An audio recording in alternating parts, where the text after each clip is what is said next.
Chair Strand. I am joining virtually today because of a family health emergency. So I just want to say that I appreciate everyone's flexibility with me, and also thank my colleagues for their willingness to lead our discussions today. And finally, just thank everyone who's reached out to me and my family. It's much appreciated. One other announcement before we get started, I do want to share that longtime PSC employee Mike Ritzema is retiring very soon. I believe that Mike is listening virtually with us today. So I just want to thank Mike for his 41 years, oh my goodness, of service, and wish him all the best in his retirement. Mike has been an absolute staple at the agency for decades, and he will be greatly missed. So best wishes, Mike, and thank you. With that, I would like to call to order the open meeting for Thursday, September 25th, 2025. And I will now ask the Commission Secretary for information on today's agenda. Each commissioner has independently reviewed the minutes of the open meeting of Thursday, September 18th, 2025, and each has informed me there is no need to discuss those minutes. I move we approve the minutes of the open meeting of Thursday, September 18, 2025. Second. All in favor? Aye. Aye. Each commissioner has independently reviewed the agenda, and each has informed me there is no need to discuss the notices associated with agenda items 2 through 10. I move we approve the notices of investigation associated with agenda items 2 through 6. Second. In favor? Aye. I move we approve the notices of proceeding associated with agenda items 7 through 10. Second. All in favor? Aye. Aye. Okay. Thank you. That brings us to our first discussion item of the day, which is number 11, docket 9828 CE 100, the application of Whitewater Solar for a certificate of public convenience and necessity to construct a 180 megawatt photovoltaic electric generation facility consisting of a project substation, 138 kV generator tie-line, 34.5 kV collector circuit, inverters, and other associated facilities located within the city of Whitewater and townships of Cold Spring, Jefferson County, and the townships of Whitewater and LaGrange in Walworth County, Wisconsin. Commissioner Nieto has agreed to lead our discussion of this today, but before I hand it over to her, I'm going to just make a few brief comments about this project. So for those of you who are familiar with our proceedings, you have heard me talk before about what a decision matrix is and what it is not. But for those of you who are new to our proceedings, I do want to share a bit about that to hopefully clear up any confusion about the decision matrix document. Decision matrices are a guide. That's all they are, just that. They don't replace the record of evidence, and they are certainly not the only document that the commissioners read before attending a meeting and deliberating and making a decision.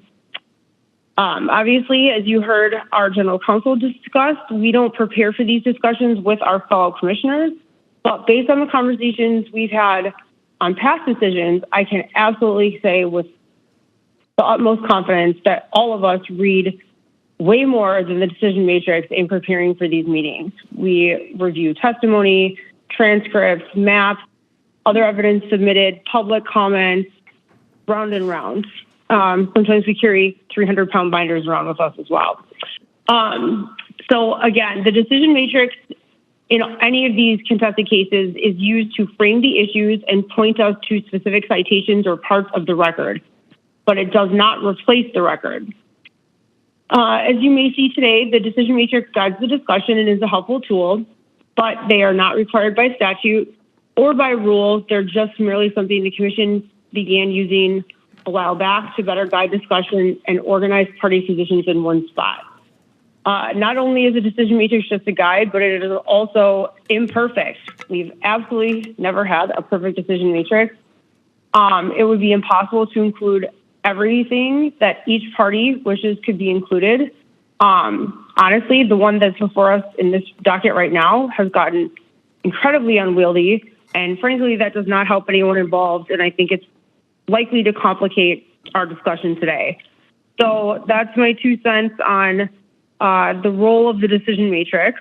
The only other thing that I would like to add in that kind of stood out to me in my review of this record and preparing for this conversation today, I really hope that everyone who is participating and will participate in PSC dockets can take a deep breath and lower the temperature of the rhetoric. The PSC staff are true public servants. We are so lucky to have them. They are amazing at what they do. And along with that, they understand that there's an expectation that they treat everyone that they encounter, whether it's a colleague or an intervener or anyone in between, with respect and kindness. But that respect and kindness also requires that in return, they are treated the same. I was really disappointed and frankly concerned at some of the rhetoric that was contained in this record and very unfairly took aim at our staff and their incredible hard work. And I really do not want to see anything like this again in a record. And I think, again, in light of everything that's going on in the world right now, it would behoove all of us to take a deep breath and treat each other with kindness and respect, even in a highly contested hot topic such as this docket before us. So I will get off my soapbox and hand the discussion over to Commissioner Nieto. And thank you, Commissioner Nieto, for leading us through this one today. Thank you, Chairperson Strand. Thanks for your opening comments on the decision matrix and the tone of the record here before us today. Appreciate those comments and certainly agree. To start off our discussion of the Whitewater solar application here today in 9828 CE 100, I will provide some opening remarks and an overview of the project, and I will turn it over to my colleagues for any opening remarks they would like to make as well before we get into the decision matrix and our discussion items.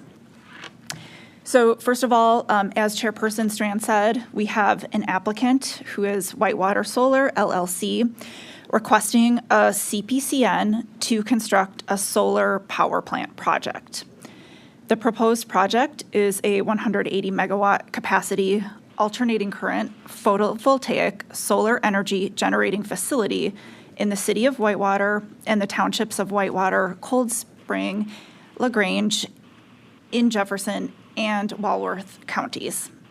The total project area here is about 2,400 acres, and about 1,015 acres would be fenced for the solar arrays, substation, and O&M building. And the applicant has provided 227 acres of alternative solar array sites for evaluation and use if needed. The project area is in a primarily rural area and dominated by agriculture, with project participating land being acquired through voluntary leases with landowners.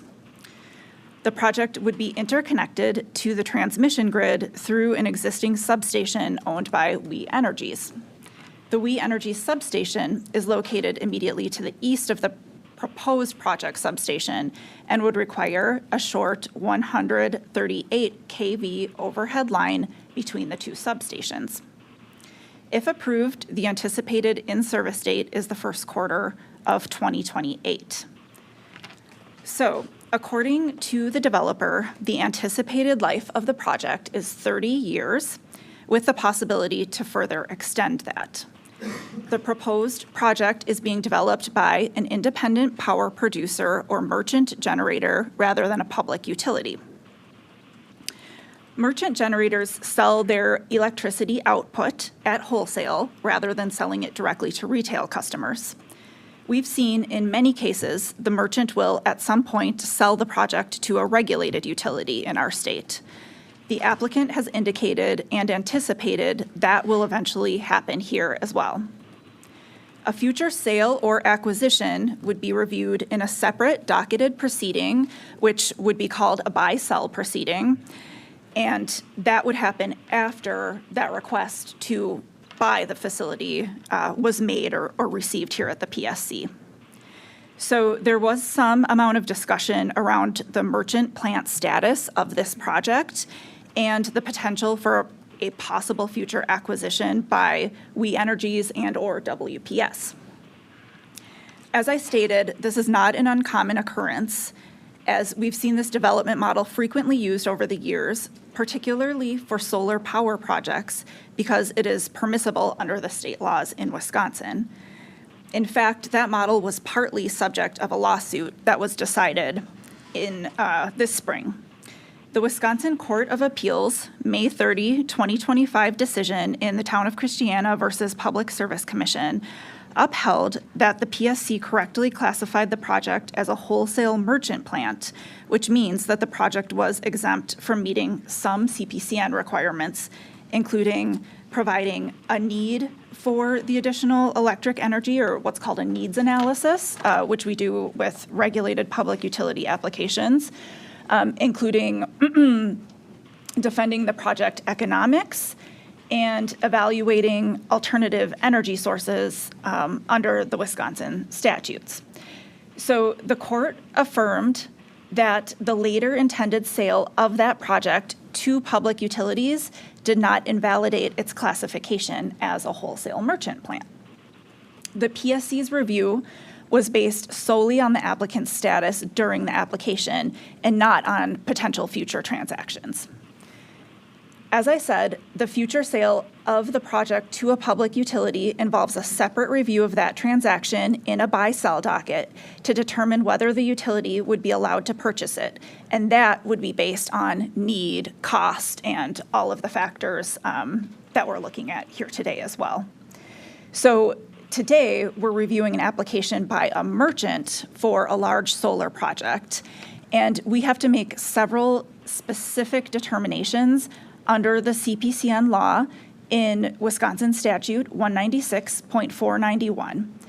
This law provides that the commission shall approve an application for a certificate of public convenience and necessity if the commission determines that the applicant's project meets the requirements applicable to wholesale merchant plants as set forth in the statute. So those requirements include the following. In 196.491 sub D sub 3, the design and location or route is in the public interest, considering alternative sources of supply, alternative locations or routes, individual hardships, engineering, economic, safety, reliability, and environmental factors, except that the commission may not consider alternative sources of supply or engineering or economic factors if the application is for a wholesale merchant plant. And then in that same statute further down, 196.491 sub 3 sub D 4, the proposed facility will not have undue adverse impact on other environmental values, such as, but not limited to, ecological balance, public health and welfare, historic sites, geological formations, the aesthetics of land and water, and recreational use. Then, under 196.491 sub 3 sub D 6, the proposed facility will not unreasonably interfere with the orderly land use and development plans for the area involved. Under the same statute, the CPCN law, 196.491 sub D sub 3 7, we have to review whether the proposed facility will have a material adverse impact on competition in the relevant wholesale electric service market. And finally, under 196.491 sub 3 sub D 8, for a large electric generating facility, brownfields, as defined in statute, are used to the extent possible and practical. So in addition to evaluating the project for the CPCN law requirements that I just listed, we also must ensure that we are considering the energy priorities law in the state of Wisconsin. And essentially, that law asks us to consider, are there any energy priority law or EPL options that are cost-effective, technically feasible, and environmentally sound alternatives to building the proposed project per Wisconsin statute sections 1.12 sub 4 and 196.025 sub 1. And then that energy priority law lists in order of priority what those alternatives might be. Also, in addition to evaluating the project for the CPCN law requirements, we must ensure that our process has complied with the Wisconsin Environmental Policy Act, or WEPA, pursuant to Wisconsin Statute Section 1.11 and Wisconsin Admin Code Chapter PSC 4. So those are the legal requirements that we're looking at today. I will say a few things. Throughout the development of the record in this proceeding, we saw broad public participation in the form of public comments as well as participation from non-participating landowner, interveners, and other interested parties. I'd like to, first of all, thank everyone who participated in the development of this record, including the applicant, the interveners, members of the public, and staff. It was noteworthy the amount of time that so many people put into their participation in this proceeding all around in all of those groups. We have quite a voluminous record here. I will note that Ranger Power was initially developing the project, and until that responsibility was assumed by D.E. Shaw Renewables Investments, or DESRI LLC, earlier this year. And I think we saw a unique occurrence in this record in that the applicant had what were identified by staff as significant modifications to the project partway through the review process. And that created some challenges for those developing the record and participating in the case. And I will say, my colleagues may or may not agree with me here, but one thing that stood out to me was the issue around lack of communication. So there was a lack of communication, and the way the changes were presented in the proceeding, including some errors in the presentation of the changes, those things muddied the waters mid-proceeding and caused extra confusion that then everybody needed to sort out as to what the impacts were and to whom. So that was not helpful in an already voluminous and contentious proceeding for everybody to have to wrangle and deal with that as well. The administrative law judge at the PSC ordered an open house so that the developer could provide the new information to the public and answer questions. Additionally, he ordered that the developer participate in a roundtable discussion to help do the same for the parties in the case. I certainly don't think these additional procedural steps are necessary in every case, but in this case, I want to acknowledge the steps taken by the ALJ to try to make sure the interveners and members of the public were informed to the greatest degree possible and provide avenues for due process to the full extent possible, which also helps make sure the record here is as robust as it can be. Additionally, complicating the record were instances where interveners in the case used, in some cases, introduction of items that were not part of the record, or partial quotations, or made some misguided statements about the laws and what they require. But I will say to that effect that rightly so, the commission frequently gives leeway to the citizen interveners who are, number one, maybe inexperienced in these types of processes. They may not have formal legal representation or may not have the same resources as other parties do. So throughout the proceeding, I was happy to see whether it was our staff or our administrative law judge err on the side of allowing that leeway in our process all the way through to the very end, and appreciated that. It is our job as commissioners to sift through the evidence and use our judgment as to what evidence is reliable and substantial, which arguments are persuasive, and which ones are flawed or may even be factually incorrect. I've read the comments, reviewed every argument and piece of evidence, as Chair Strand mentioned, my colleagues have as well, and do. And ultimately, our job is to focus on the following. What are the laws that apply here, the laws that I've listed out? What are the facts in this case? What is the regulatory purview of the commission under Wisconsin law? That is what we must use to make a determination. Guiding us through that process is our decision matrix, which is organized around the set of legal determinations that must be made.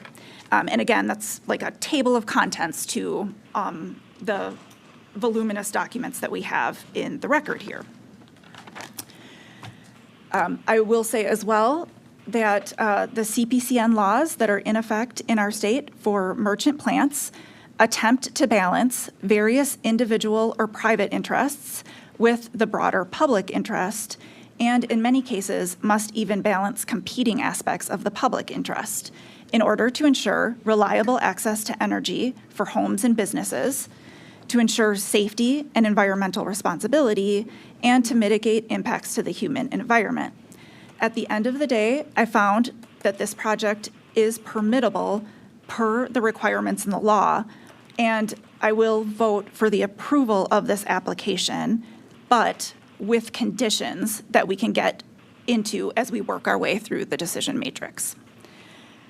The developers in this case, frankly, could have done a better job from the beginning in terms of outreach and communication. And we've certainly seen that higher bar reached by others in other cases and recent cases of communicating with the public, performing extensive outreach, and partnering with the community, including non-participating landowners, and of, I'll say, in the case of the revisions to the layout in this particular case, clearly presenting those revisions in the first instance. So I will be suggesting 3 additional project-specific conditions later on in our discussion that get to a little bit of what I'm saying here. These have to do with filing signed JDAs upon execution, the complaint and inquiry process that will be used on the project, and then one related to a specific laydown yard or staging area. These are in addition to the commitments that the applicant has made in the record and in addition to our other order conditions that we'll discuss.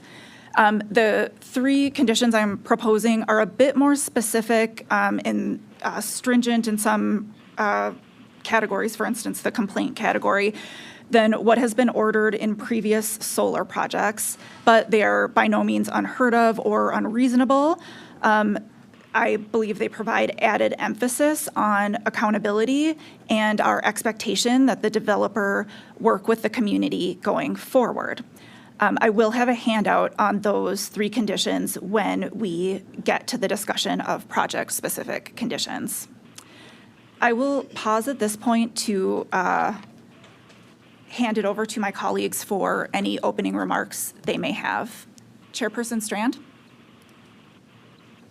Thank you, Commissioner Nieto. I don't have anything substantive further to add, but I just want to thank you for your excellent description of not only this project, but also our process. I think you have added a lot of value and a lot of really important information and context to this. So again, thank you for taking the time to walk us through all of that. And I am looking forward to our discussion on the various issues in the DM. Thank you. Great. Thank you, Chair Strand. And Commissioner Hawkins? Thanks, Commissioner Nieto. Yeah, I'll echo that. Thank you for the background on the process. It's always good to be reminded of the structure as we are deep in the huge record that is this case, kind of coming up and reminding ourselves of the overall framework that we're operating underneath is really, really helpful for our discussion. Just a few remarks. Personally, growing up on a crop farm in Wisconsin, I have been surrounded by land use concerns my entire life. So when in the course of my job I get to dive deep and read about those concerns and actually hear from different parts of the states, just know that it's personally really rewarding for me and something that I'm intimately familiar with, hearing from my father on our various concerns in my neck of the woods. So certainly something that's not new to me, and just wanted to acknowledge that. Secondly, appreciate Commissioner Nieto's focus on the controversy that was surrounding the merchant nature of this project and providing the history, and the fact that that is a very typical thing that we see here at the commission. I will note there was one unique aspect here related to the sort of in the weeds how the project will interconnect to the power grid and the ownership of the substation where that will happen. I know we have an issue on the interconnection, and I just want to point out that while we're not getting into the cost effectiveness or the value of any of that here today, the process that this applicant is suggesting to use to interconnect to the grid, the supplemental interconnection process, is a valuable tool because it relies on existing infrastructure, and that will reduce the amount of transmission or substations that are needed to interconnect projects to the grid. So by raising that concern of ownership of the substation, I just want everyone to be clear on, if we set up a framework where that is not allowed, that will create a need for additional infrastructure, additional costs. And so I think this is a unique way to interconnect to the grid, and this is a tool used all throughout the country. And I just want to be clear that I think that is a positive of this project, a supplemental interconnection. It's utilizing existing capacity that's available, sitting unused at a substation that ratepayers are currently paying for. We could choose to use it, or we could choose to not use it. And so I think that is a positive aspect of this application. I'd also just want to say at a high level, Commissioner Nieto did a great job explaining what does and doesn't apply to a merchant application that we receive. There are still a ton of requirements placed on merchant applications. So while we're not looking at cost effectiveness or need for the energy of the project, there is still a whole host of requirements and a laundry list of permits required. And so the scrutiny that we apply, and the reason that the record is as robust as it is because this process does not really make it an easy lane for approval. And when the buy-sell components do happen, we kind of repeat a lot, and there's overlapping components. So I just want to talk about that structure and the fact that it doesn't really allow for anything to be missed. Thank you also for bringing up the modification to the application. I will not reiterate that, but I echo your appreciation for Judge Newmark's willingness or ordering of trying to make the process as clear and helpful as possible. Even though I agree it wasn't required, I think it was an additional step that was helpful. And so I think that was useful in this case. And yeah, I'll stop there. I'm looking forward to the conversation and hearing about your additional conditions, and I am ready to work through the DM. Thank you, Commissioner Hawkins. We'll go through the DM in order of the issues here. And the first issue that we have to look at is regarding the energy priority law. And here, what we need to determine is whether, again, any of the EPL options are cost-effective, technically feasible, and environmentally sound alternatives to building the proposed project. And as I had mentioned, this law lists out the priorities in order. And the top priority is energy conservation and efficiency. Priority number 2 is non-combustible renewable energy resources. And then after that, combustible, et cetera. We are dealing today with an application for a generating plant that is a non-combustible renewable energy resource. This is entitled to the highest priority of all the energy generation resources under the priorities listed. No EPL alternatives exist, including energy efficiency and conservation, that are cost-effective, technically feasible, and environmentally sound alternatives to this proposed project. And there isn't any, there's limited or no reliable record evidence contesting this fact. With that, I am at alternative 1, that no EPL alternatives exist that are cost-effective, technically feasible, and environmentally sound alternatives to the proposed project. Chairperson Strand? Thank you, Commissioner Nieto. I am in the same place, alternative 1, that no energy priority law alternatives exist that are cost-effective, technically feasible, and environmentally sound alternatives to the proposed project. And my reasoning for being at this alternative is the same as yours. So I will not reiterate that, but alternative 1, thank you.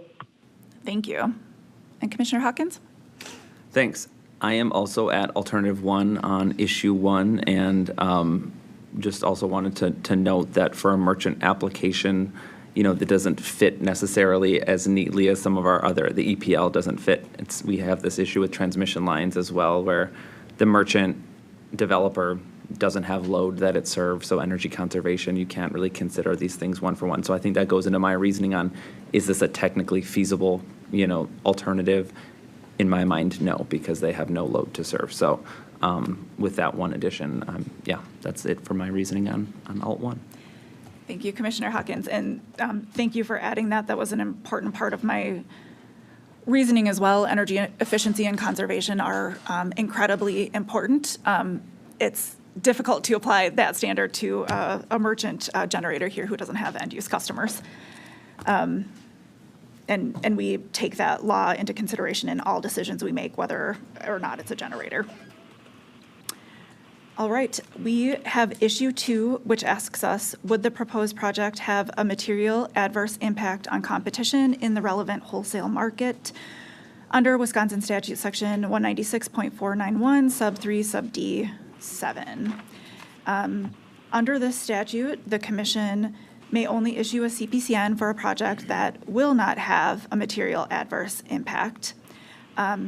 As a wholesale merchant plant, the energy generated by the project will only be dispatched into the market if the price it charges for its generation is competitive, and any record evidence contesting this fact about any material adverse impact on competition in the wholesale electric service market was, again, limited and unsupported.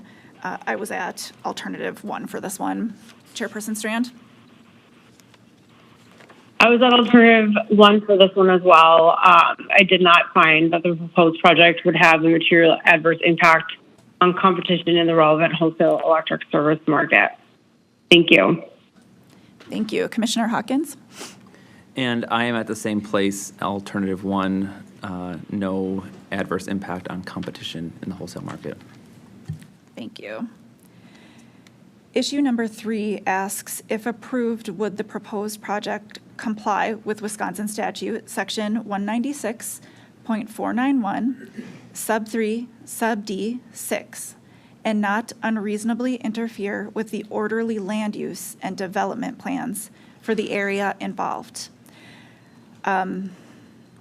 This issue has quite a robust record around it and a lot of discussion. So the statute requires that the proposed generation facility not unreasonably interfere with the orderly land use and development plans for the area involved. And a couple of things, as the commission has generally acknowledged in its orders in the past, a utility infrastructure project will usually have some impact on land use and development plans for the area involved. I'll note I appreciated the expressed concerns of landowners who commented on this issue and provided testimony on this issue, particularly the concerns related to the transfer of land use from agricultural to solar electric generation and the comments received. The question is whether the project will unreasonably interfere. As the record for this proceeding reveals, the Commission conducted a robust analysis of the potential impacts to the surrounding landowners, the community, and to the environment. I do take seriously that areas within the fenced solar arrays would be taken out of agricultural production for the life of the project, and take seriously, on the other hand, that the changes in land use are agreed to by the landowners who are leasing their land for the project, and also that there are many areas of, whether it's discussion, description, or commitments about the land returning to agricultural use following the project's decommissioning. As staff noted, change in the existing land use may not be specifically contemplated in existing land use and development plans, although land use plans generally allow for utility use on agricultural lands.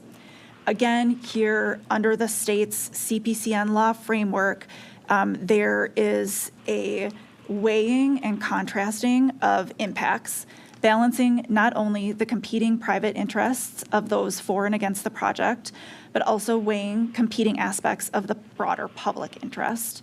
And while I recognize that the proposed project will create impacts on the land use in the project area, I found that the proposed project impacts did not rise to the level of being unreasonable interference with the orderly land use and those development plans of the project area. With that, I will turn it over to Chairperson Strand.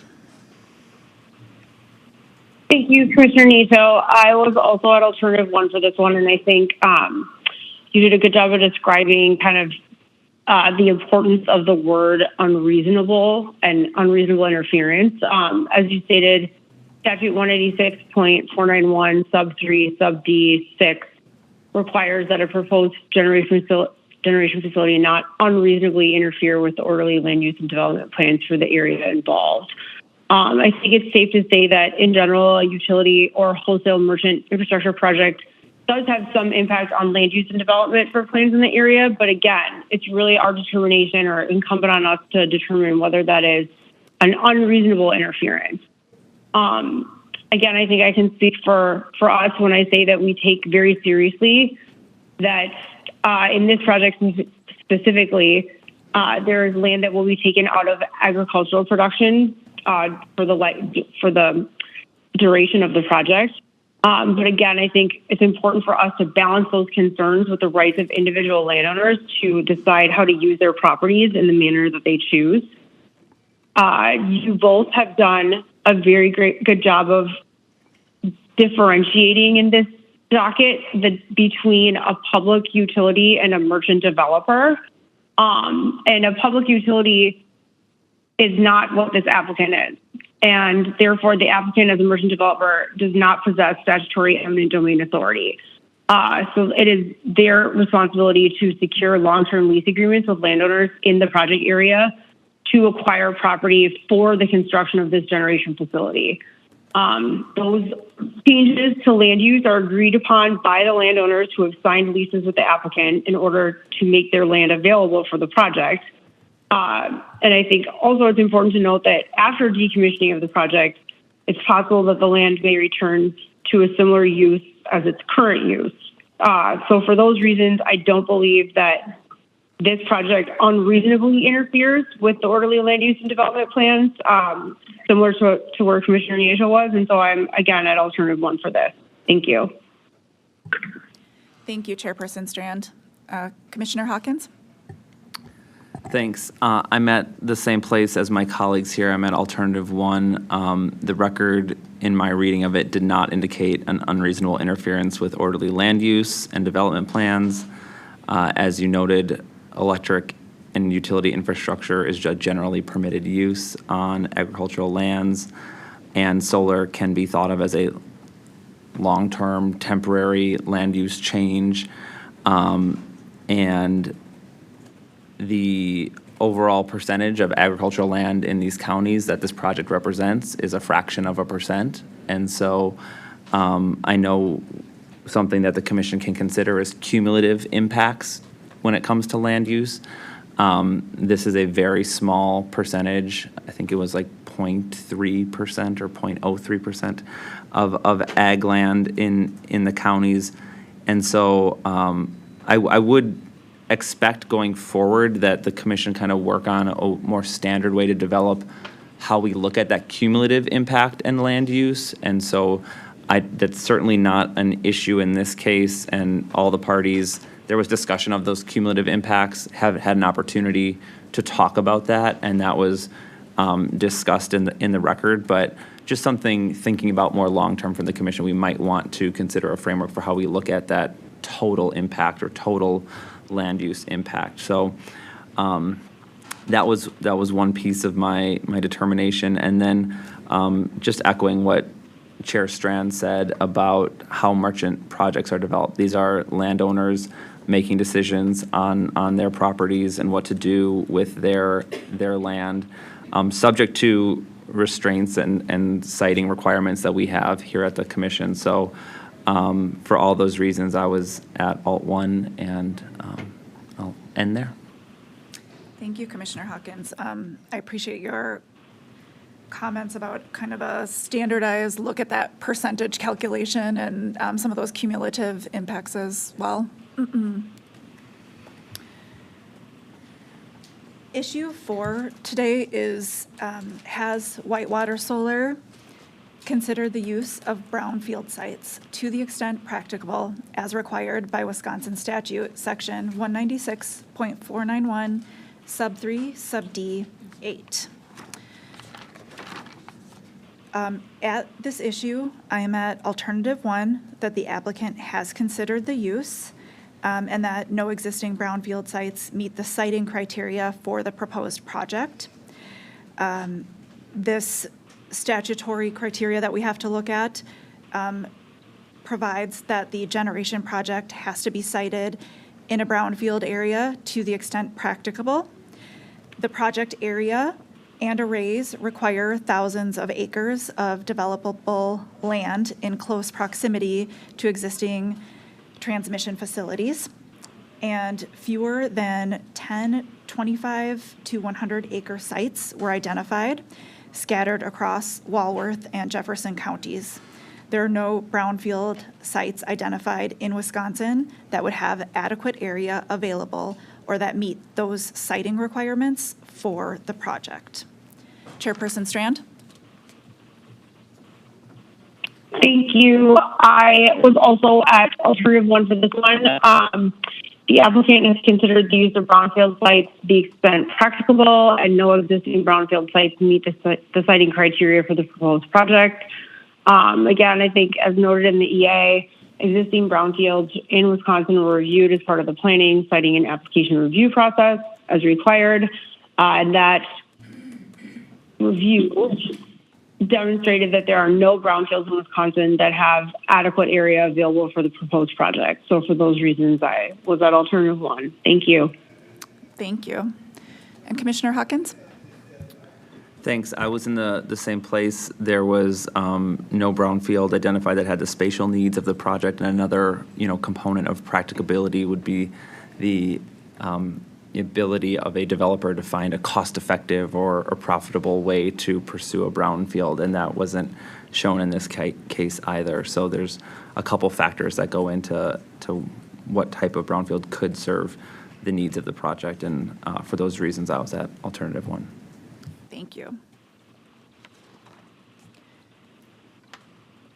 Issue 5 in the decision matrix is the CPCN law criteria regarding whether the design and location of the proposed project is in the public interest, considering the siting criteria of Wisconsin statute, section 196.491, sub 3, sub D 3, or should the commission modify the proposed siting areas?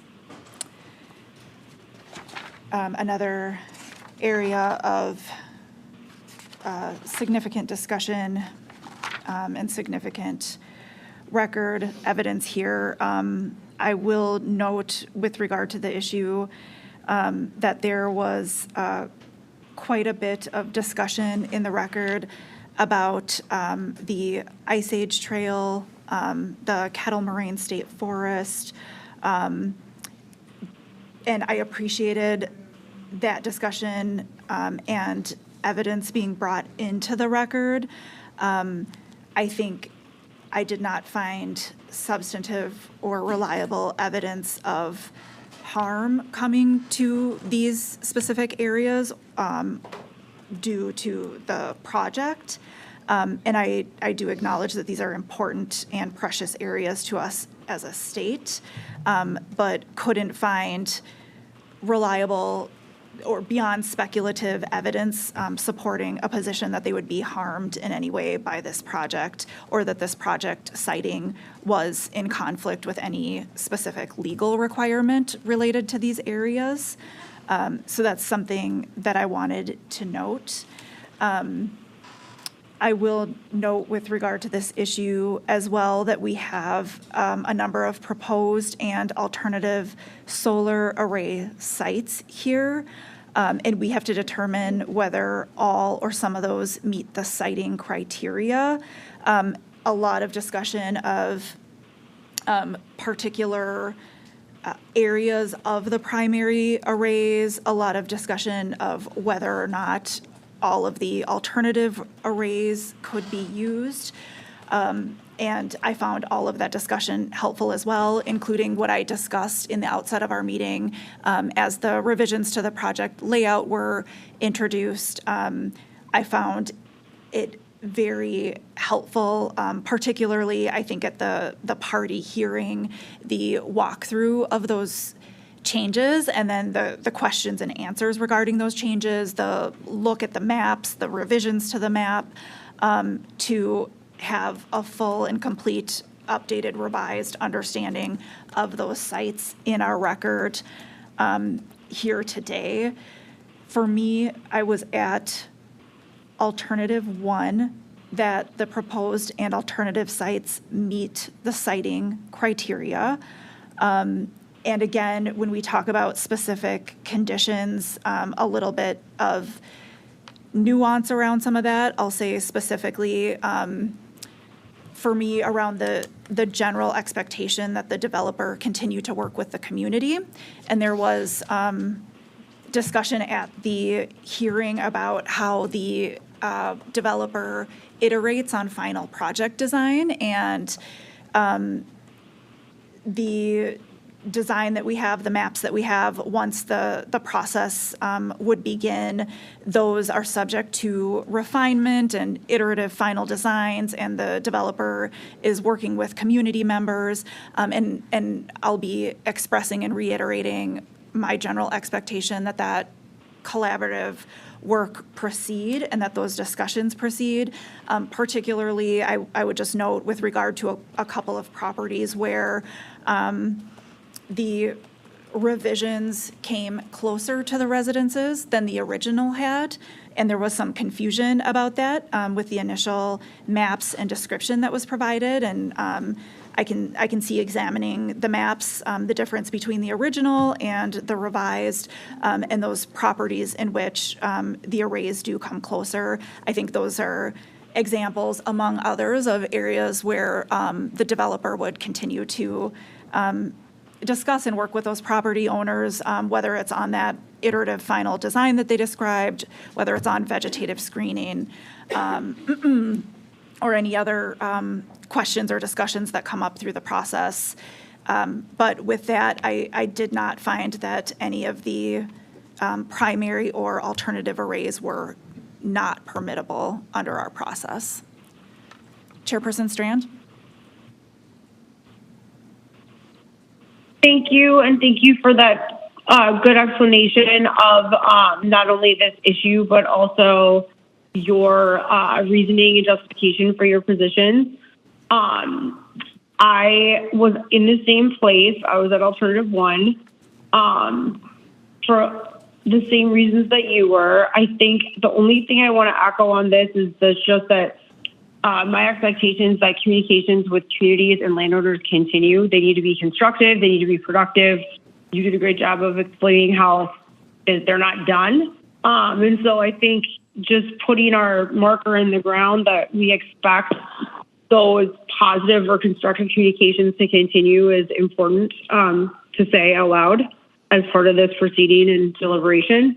But again, the question before us is whether or not the primary and alternate arrays are permittable and in the public interest, consistent with Wisconsin statute section 196.491 sub 3 sub D3.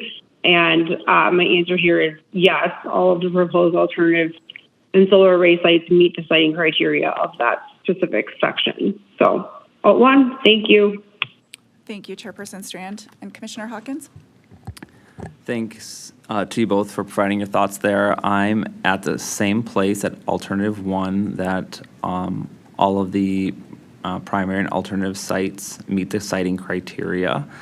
And I thought the evidence in the record demonstrated that clearly. And Commissioner Nieto, thank you for talking about the changes that happened. And in some of those particular areas, while those changes did occur, some of those setbacks were already greater than the minimums in other areas. And so that, to me, that demonstrated that while the developer did have some shortcomings in the confusion and the communication, there has been a willingness to hear non-participating landowners' concerns and make modifications. And so while some of that has happened already, as was evidenced in the record, and I share your suggestion that that should continue to happen in the final design and engineering phases. That was part of my decision as far as, any sort of individual harms that could occur, I think did not reach the level of making any of these array areas unpermittable in my review. So I think, let me just make sure I had all my notes there. Yes, I'm good. I'm at Alt 1, and I know we'll talk about more of the pieces as we get later on into the individual conditions. So. Great, thank you. And speaking of conditions, we have issue 6 is about conditions, and it's about our standard conditions that we would generally apply to a large utility scale solar generation facility.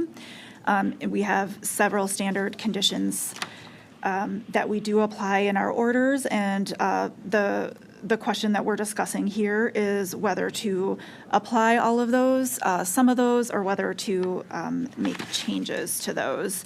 I did note a few changes to these here. So, first of all, we have some competitive bid language that should be added, which is a competitive bid condition that states, as applicable, the applicant shall submit a summary of competitive bids received within the quarter, if any, for work to be performed and equipment to be procured as part of the project. This is a standard reporting condition, and I believe it should be standard for merchant plants as well. We haven't made any distinction between developer or public utility projects when approving this one as a condition, and the intent of it is to track information pertaining to whether projects are competitively bid, and to analyze any data about that, we would need to include all the projects. So I'm suggesting that there. Condition H should read subsequent filings and not just subsequent filing. And then condition J should have the phrase "to the extent practicable" added, and that one is in alignment with our standard conditions. A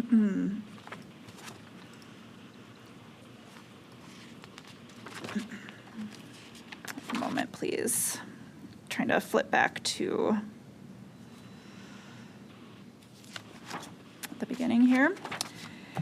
So with that, I would be at alternative 3, essentially, a new alternative, that all the conditions are necessary as modified for an approval of the proposed project.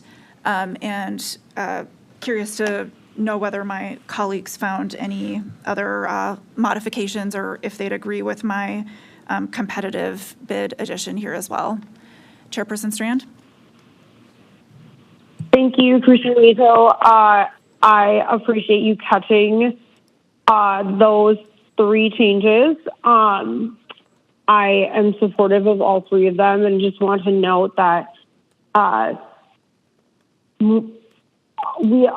of our decision matrices and CPCN materials we're working on getting those standardized so that they look the same across the board for the things that are applicable to all projects. And so the minor changes that you have identified that I support are just, I think little cleanup items that don't have a substantive negative impact on any of this. It's just a matter of making sure that where applicable, that we are standardizing / being consistent across the board on these types of projects and actions. But again, I appreciate you catching them and bringing them to our attention, and I support I think we are, like you said, calling it a newly created alternative 3, that all conditions are necessary as modified for approval of the proposed project. Is that correct? That's your position on this one?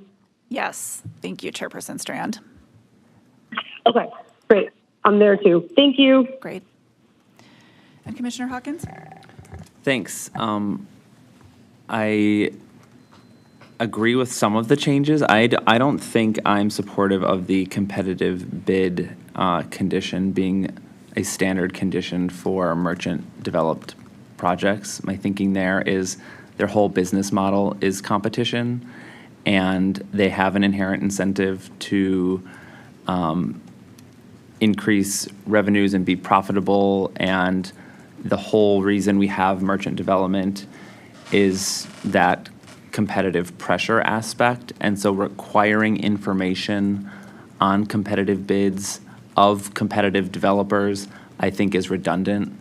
And so while it would be theoretically good to be uniform on that across the board, I do think there's sufficient distinction that we do not require that of merchant developers. If we wanted to look at that, if a merchant project is later procured by a public utility, I think we could request information at that time, perhaps, but I don't think it's appropriate for merchant projects necessarily, and I'm fine with your other modifications that you discussed.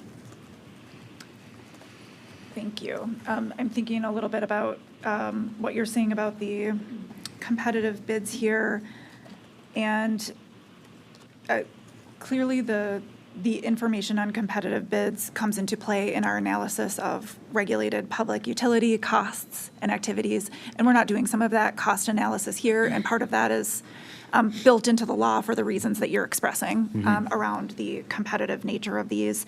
And my understanding with the original intent of that condition as applicable to both merchant and public utility projects was essentially as informational for our own analysis, particularly as it pertains to giving us a basis for comparison when it comes to our role with the public regulated utilities and requiring standards that are proxies to competition and the knowledge base that we have to draw on for that. And is your kind of final position on this essentially that like obtaining that information and having that baseline understanding doesn't give us value proportionate to creating that additional condition, essentially? I think it would give us value. I just think it's inappropriate for us to request information regarding like the business practices of merchant developers and how they, compete to offer their product into the market, I think it's totally appropriate for us to get that baseline for our regulated utilities that we oversee when we're considering cost effectiveness and things like that. And while it would be nice to have a full slate of information to have that, I don't know if, in this case, I even think it's like competitively sensitive information of these developers that we'd be asking for. And so I think it is totally appropriate to do this for our regulated utilities that we oversee. And I think it is totally inappropriate to do it for merchant developers for those reasons. Thank you. And that's helpful to hear. Chairperson Strand, do you have thoughts in reaction to this discussion? I still think that, okay, first of all, this is not, I think it's important for us to gather this information. I am not as confident as Commissioner Hawkins about the competition as it relates to merchant development. In fact, I kind of think it's quite the opposite.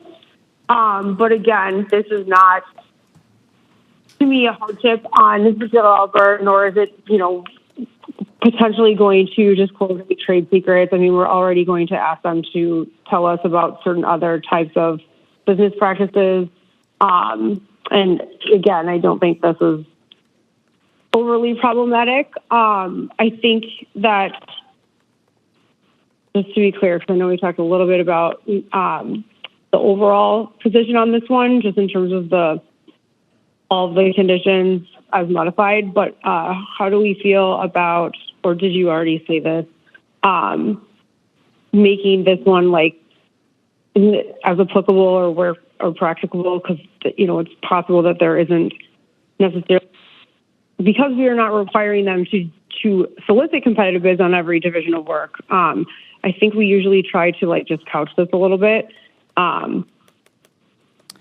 Yes, I think with that. Oh, sorry, Chair Strand. No. Go ahead. We have our lag here. So the competitive bid condition wording that we've used in the past has been as applicable. To your point, the applicant shall submit a summary of competitive bids received within the quarter, if any, for work to be performed and equipment to be procured as part of the project. Yep, I'm good with that. Thank you for repeating it. Yes, thank you for that. And Commissioner Hawkins, would you prefer to dissent on this item and stay where you're at? No, I can support it. I think I'm still not convinced, but we can ask, and if we receive something great, I'm not sure it's totally appropriate, but I'm fine it being included. And for the record, I don't think it was the lag. I think Commissioner Nieto just cut you off, Chairperson Strand. So it was let the record lag. show. Yeah. I'll get you back next week. Thank you for that. I'm just kidding. Thank you. No, thank you. All right, so the next item is project-specific conditions.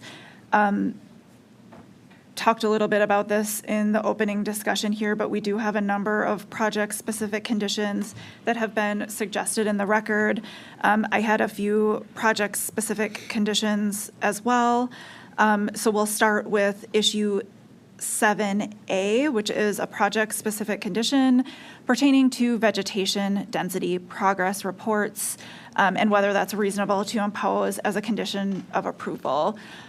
This is DNR witness Samantha Whitens, who provided a condition regarding vegetation management to stabilize the soil, which is that the applicant shall submit vegetation progress reports documenting areas that have achieved 70% uniform vegetation density.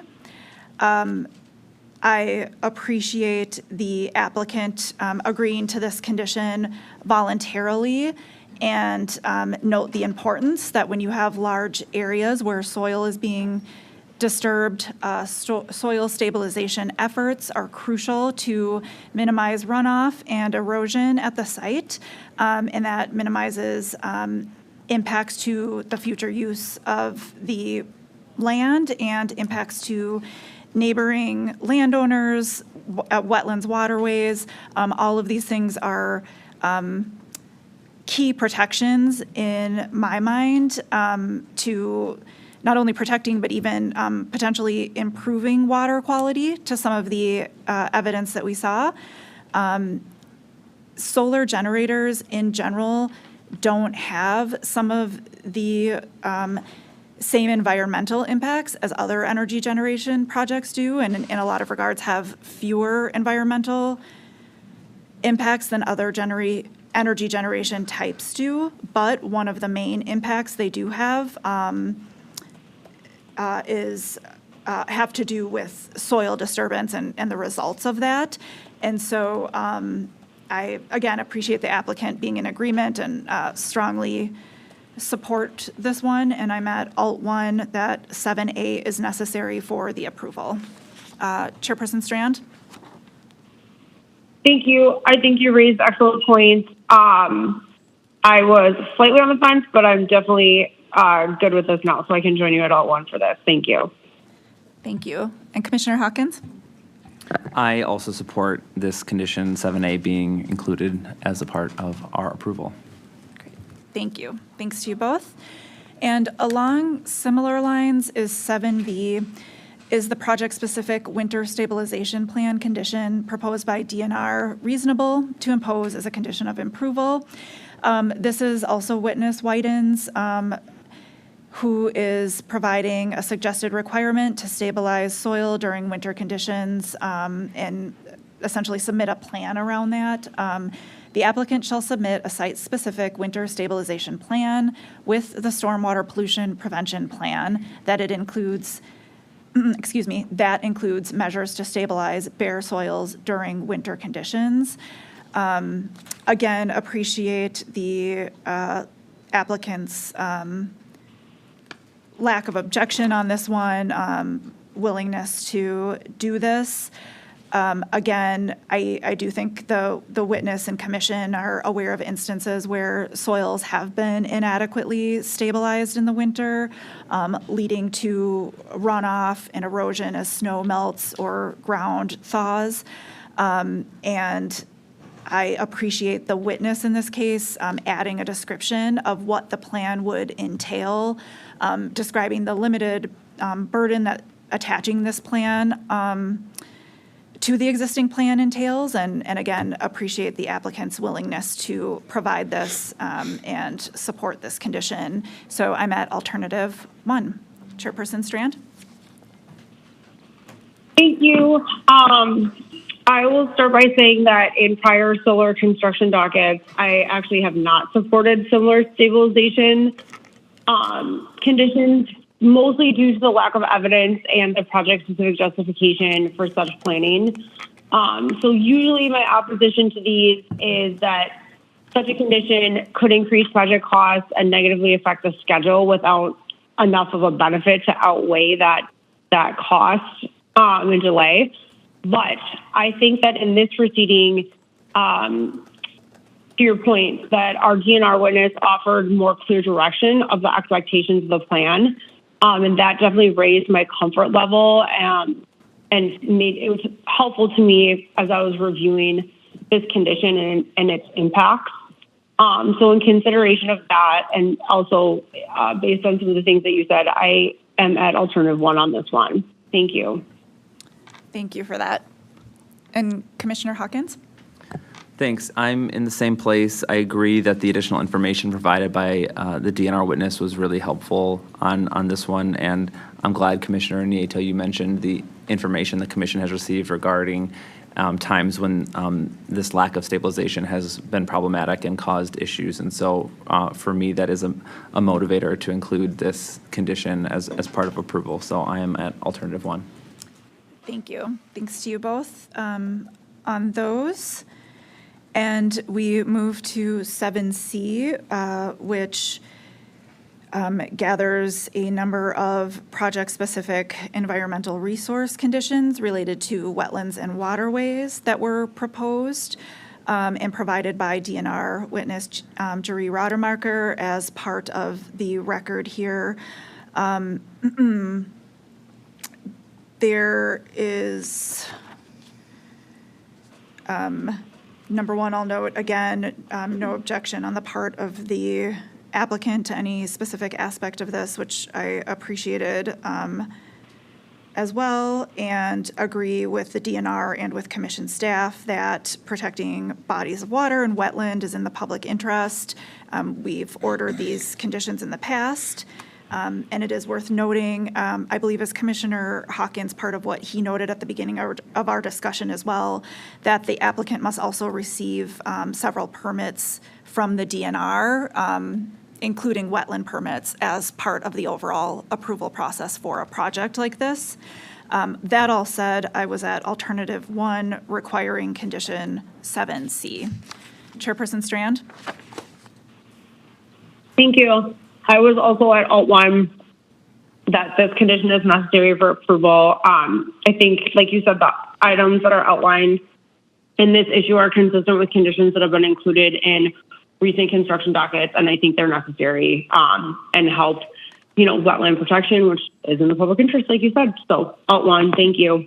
Thank you. And Commissioner Hawkins? Thanks. I agree. These are reasonable conditions and important for reducing the potential impact on wetlands and waterways, and for that reason, I believe they're appropriate to include. So I am at alt 1, condition 7C is necessary. Thank you.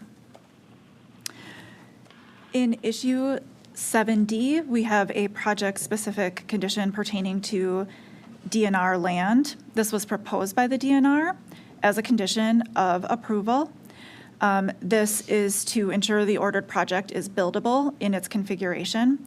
And the DNR proposed that the applicant shall reconfigure fence lines and solar arrays to avoid obstructing the DNR public access easement or exchange the existing easements to a new location that is mutually agreeable to all parties.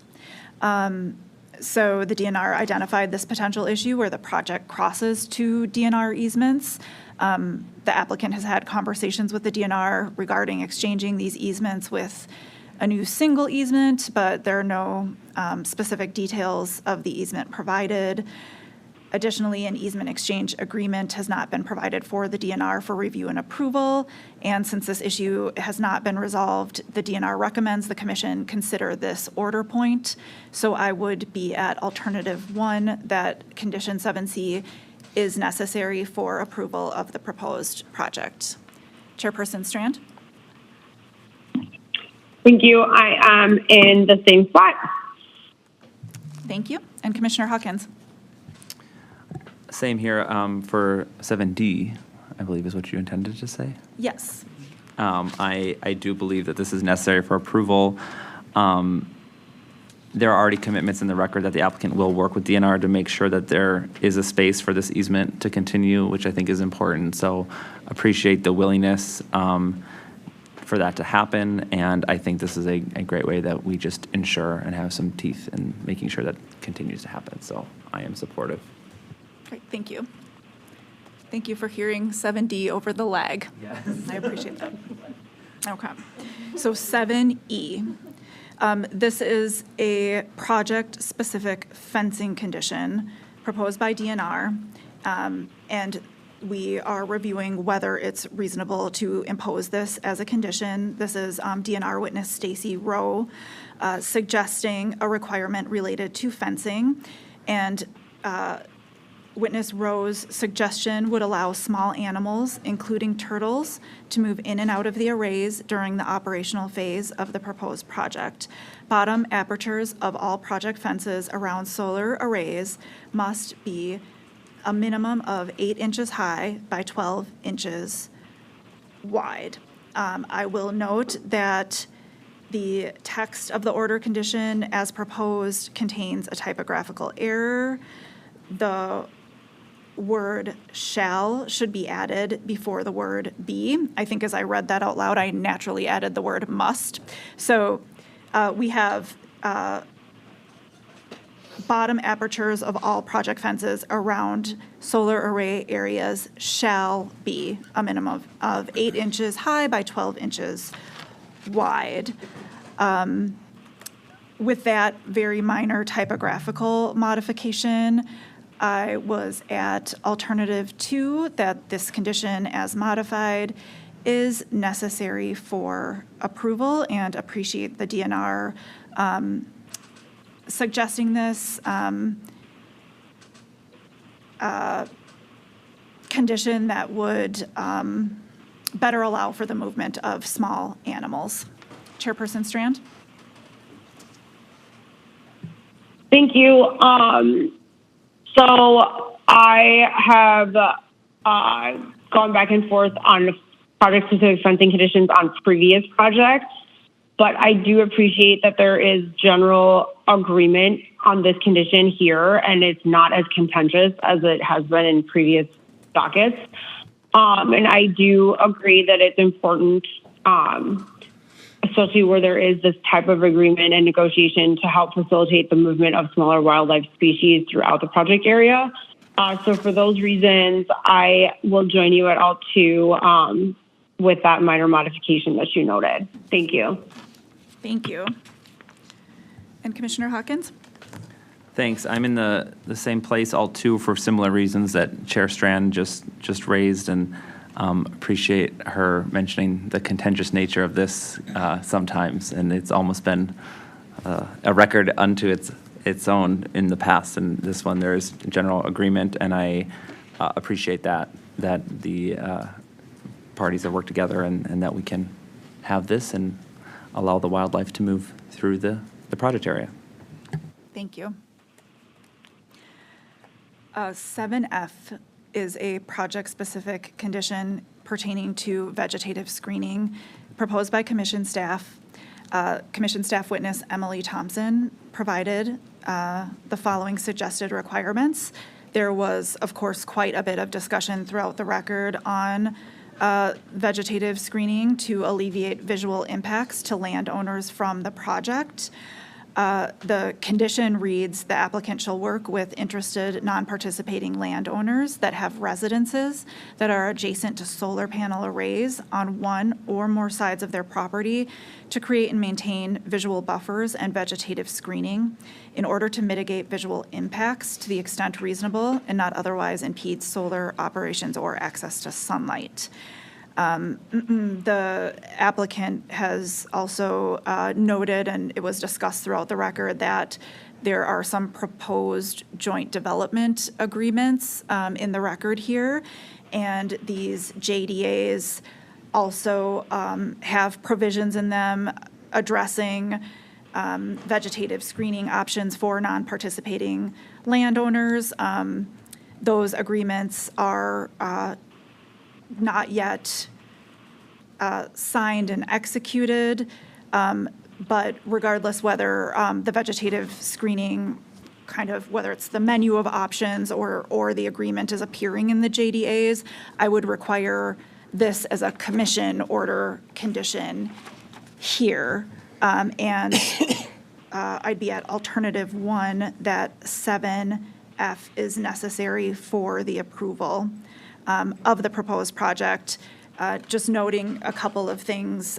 We have used this condition in the past to help provide some amount of mitigation for those around the project who are concerned with visual impacts or project aesthetics. I think regardless whether it's included in a JDA or not in any particular case, it's important for us to have as an order condition for our own tracking and requirements. And this is a high enough level, broad enough condition here that it's important. And there are many members of the public and neighboring non-participating landowners who expressed significant concern with the aesthetics of the project and with the visual impacts. And therefore, I'm at alternative 1, that the condition is necessary. Chairperson Strand? Thank you. So I am at alternative 1, but I slightly different feelings on this one. I think that the record demonstrates that the applicant has committed to vegetative screening for non-participating landowners through the JDAs. I, as you are well aware, in prior dockets, have chosen to not support conditions that I think are duplicative to established commitments in the record. But here, as you noted, the JDAs have not been finalized, and therefore I do think that it's necessary for this condition to be imposed on this project or for project approval. So those are my reasons for being at Alt 1 on this one. Thank you. Thank you. And your description of your thought process on that one was helpful as well. Commissioner Hawkins?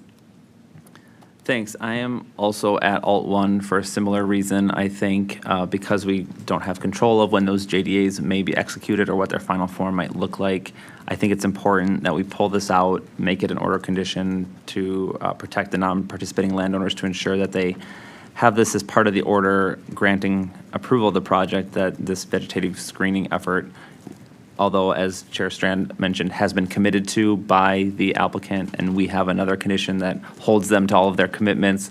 This is just, I think, a clean way to make sure that this is a standalone item and doesn't get lost in all of the various aspects of the project. So for those reasons, I'm supportive here. Thank you. Issue 7G is a project-specific condition pertaining to historic resources.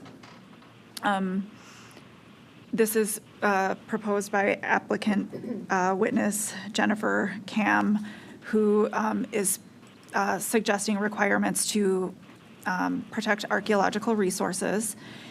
This is about the alternate project area.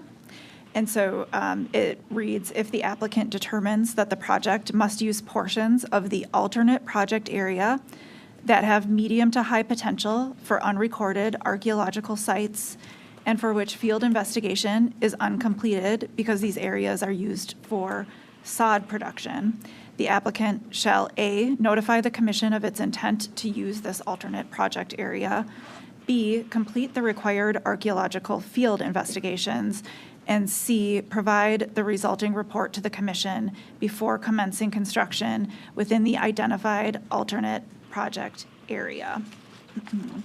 For this one, I was at 7G, which, I was at alternative 1, that condition 7G is necessary for approval of the proposed project. Chairperson Strand? Thank you. This condition was a little interesting to me. It's not something that we have seen, but I did find it to be reasonable.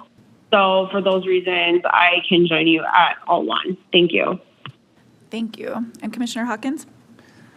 Thanks. I'm in a similar place. I'm at Alt 1. I think it's interesting. This condition is unique because the applicant is basically saying they haven't done something in recognition of impacts to the landowner in those alternate arrays. So that usually this would have been done already for those alternate areas, but because it's in production right now, instead of interfering with those areas, they've chosen not to do that. And so I think this is very reasonable, and I think it shows a good working with the participating landowner in these alternate areas that has brought us to this place. So I think it's necessary for approval for those reasons. Thank you. I thought so as well, and thanks to you both for articulating those points, which I certainly agree with. Issue 7H is a project-specific condition pertaining to updates on the project's interconnection rights. This was proposed by commission staff, and the project-specific condition reads that the applicant shall provide the interconnection queue ID numbers associated with the project, the results of all Mid-Continent Independent System Operator, Inc., or MISO studies related to the project, and signed generator interconnection agreements related to the project as soon as they become available. Having the MISO interconnection application is not a requirement for CPCN approval, and we've used this condition in the past as a follow-up to that item, and I was at alternative 1 that it is necessary for the project. Chairperson Strand? I am at alternative 1 also for the same reason. Thank you.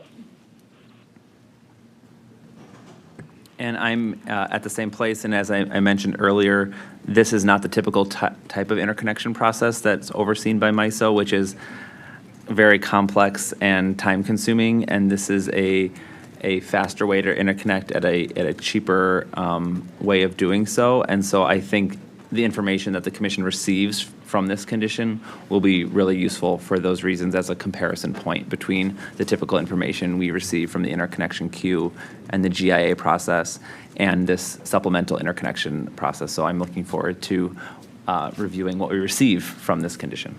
Thank you.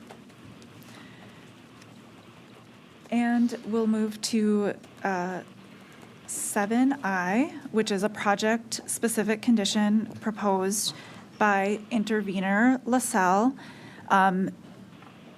which requested moving this project to an alternative area, preferably at least half mile from my property, to protect me from the sound and glare of this project.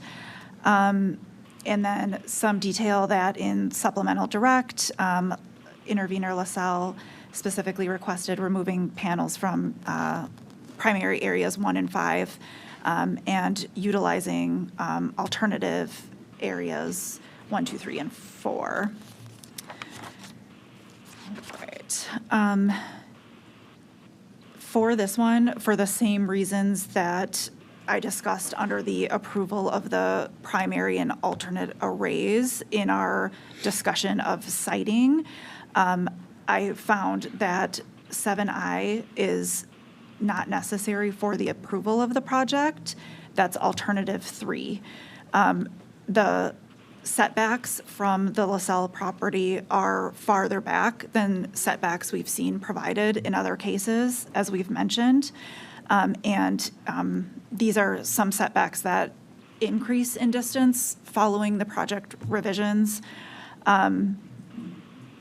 I would note as well that we do have a record demonstrating that glare and sound impacts across the project footprint are minimal at most pursuant to the threshold levels for disturbance and don't exceed those levels. And further, that if glare and sound are experienced for whatever reason as a disturbance or there are complaints to that regard, the applicant has indicated and committed to mitigation measures to address these issues.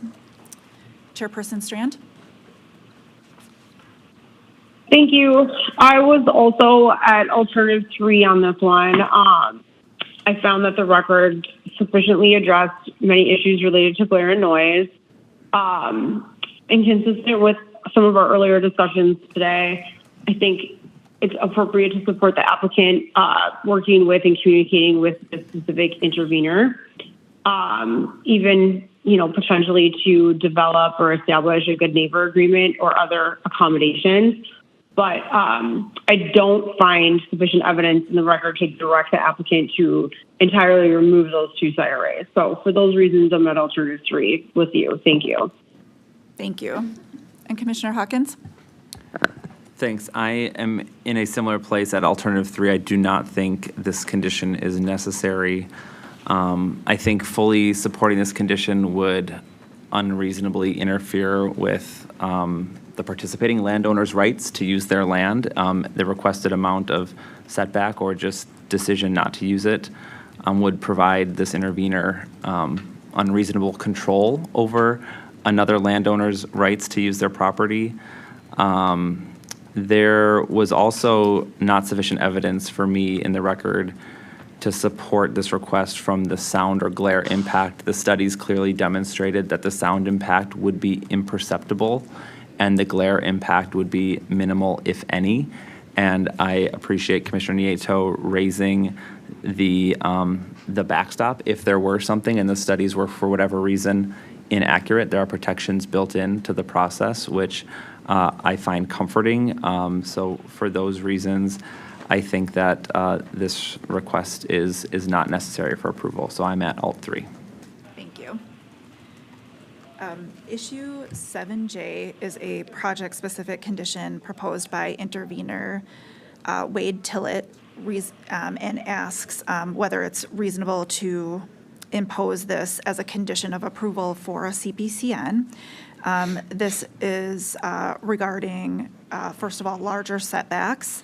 At the party hearing session, the applicant clarified that under its proposal, the MV cables, the medium voltage cables, would be installed underneath the Tillett's driveway using directional drilling through the road right-of-way.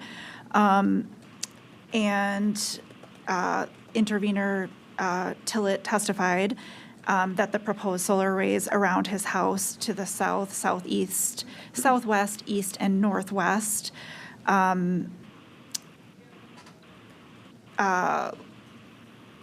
he testified regarding those, and there was discussion also in the hearing. I'll note outside of this scope here that this was one of the areas where the revised project layout came closer to the residential property than the original application layout, and there was some mapping and visual representation and discussion of that as well. And then there's some indication about arrays of concern, primary 8, 10, 11, and 12 with regard to this one.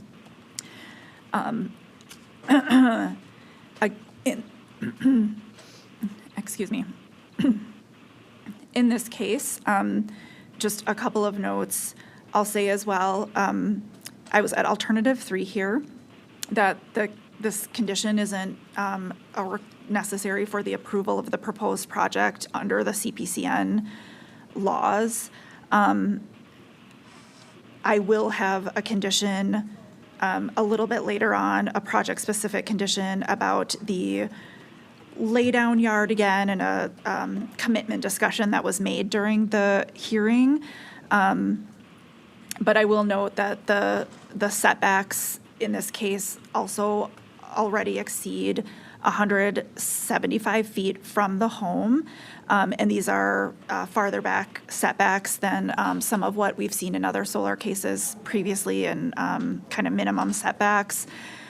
There is some existing screening on the property, and there's additional screening being offered and required to be offered here. I think that overall, setting aside the laydown yard portion of the discussion, the MV cable discussion, being within the road right-of-way easement, I don't have a basis to require that being moved as part of the project design. Again, I was at alternative 3 here. Chairperson Strand? Thank you. I am also at alternative 3, and I will leave it at that and look forward to our discussion on the laydown yard subsequently. Thank you. Thank you. And Commissioner Hawkins? Thanks. Similar place for me. I'm at alternative 3. I saw no reason or justification why the road transportation right-of-way could not be used. That's totally allowable. So I don't find that to be a reasonable request. I also think the request of a specific distance of 650 feet in particular would basically give this landowner control over 2 football fields worth of their neighbor's property, and I don't think that's a reasonable request either. So for those reasons, I am at alternative 3, and we'll look forward to the conversation on the laydown yard. Thank you. Issue 7K, we'll discuss what, if any, additional actions are appropriate for the commission to take based upon evidence in the record. Interveners advocated that the commission take additional actions not covered elsewhere in the decision matrix, including, but not limited to, we have a list here, including gathering data to establish nuisance animal baselines, estimate economic impact of deer, displacing deer, establishing a fund to pay adjoining landowners for economic hardship due to animal pressure, requiring the applicant to provide solutions and compensation to adjacent landowners due to problems that arise, establishing a fund to monitor deer movement and deer collisions, establishing a fund to compensate people for deer strikes resulting from the project, requiring a bond to issue payments to specific properties losing significant value, and again, others that we've read throughout the record. Our discussion as to whether to impose any additional conditions based on what we have read in the record.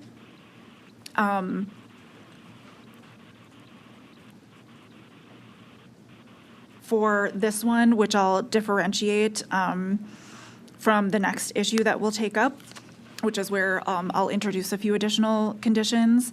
But under this particular item, I would say I was at alternative 2, that there were no additional conditions or mitigation measures that have been offered in the record that are necessary for the approval of the proposed project. Chairperson Strand?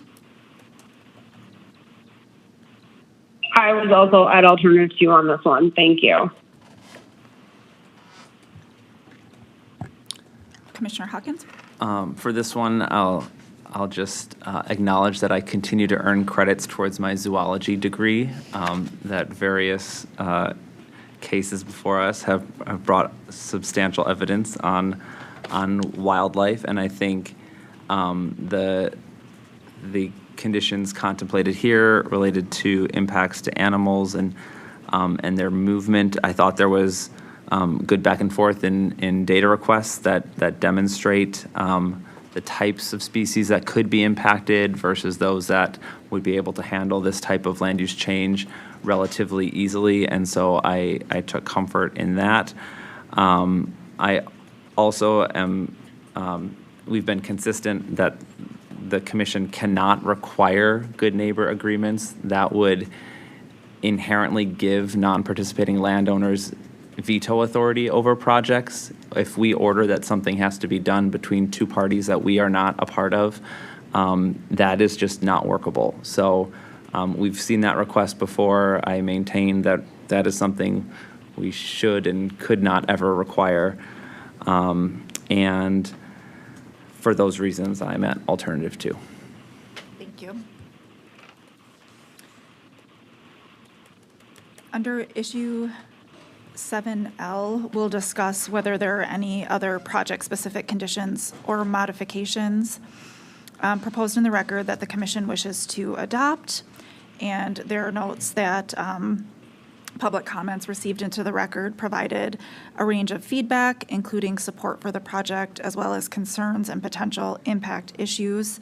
One non-participating landowner near the interior of proposed array, the primary one, would have array proximity on multiple sides of his residence and commented for the record as well. On this one, I was at Alt 1, that some additional conditions or mitigation measures identified in the public comments are necessary. And I will just make a couple of notes here. So first of all, the applicant has offered a list of voluntary conditions and commitments on the record in this case. And as Commissioner Hawkins alluded to earlier, in that long list of standard conditions that we have that we use for solar projects that we approved, one of those conditions is that all commitments made by the applicant in its application, subsequent filings, and provisions of the final decision shall apply to the applicant, to any agents, contractors, successors, assigns, corporate affiliates, and any future owners or operators of the project. And so the commitments that have been made on the record and the conditions that we have required here today are all required of the applicant, and should the project be approved for a sale in the future, that would be then all transferred to successors. And so these, I think there was some discussion in the record about if there's a change in ownership, who will be responsible for some of these requirements, or who will be responsible for certain aspects of the discussion that was being had. And so I wanted to point that out, that that is part of what we're requiring here today, and that's part of that standard order condition too. And when we're talking about commitments made by the applicant, these are the record commitments, up-to-date record commitments. And I'll just mention a few, for example.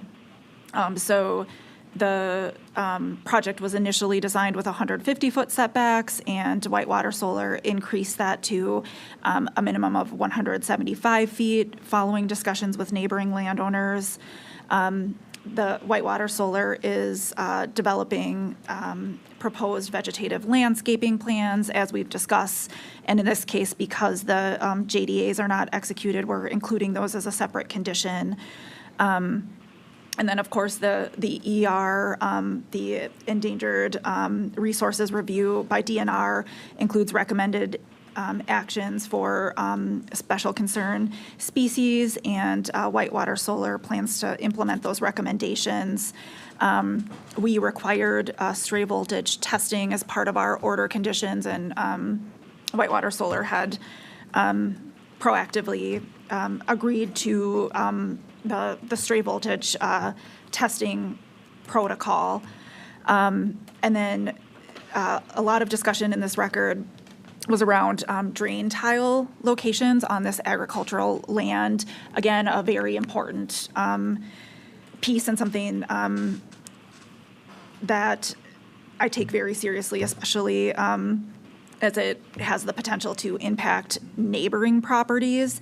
And Whitewater Solar hired a contractor who surveyed the project area from the air to identify the drain tile locations. And then based on this information, Whitewater Solar will continue to refine and iterate on that final project design to minimize impacts to the existing network of drain tile that exists. And if impacts to a major tile line are unavoidable, the tile line will be rerouted or otherwise modified. Another example of these commitments is that Whitewater Solar made commitments to working with the local snowmobile trail organizers for possible rerouting on project lands as needed.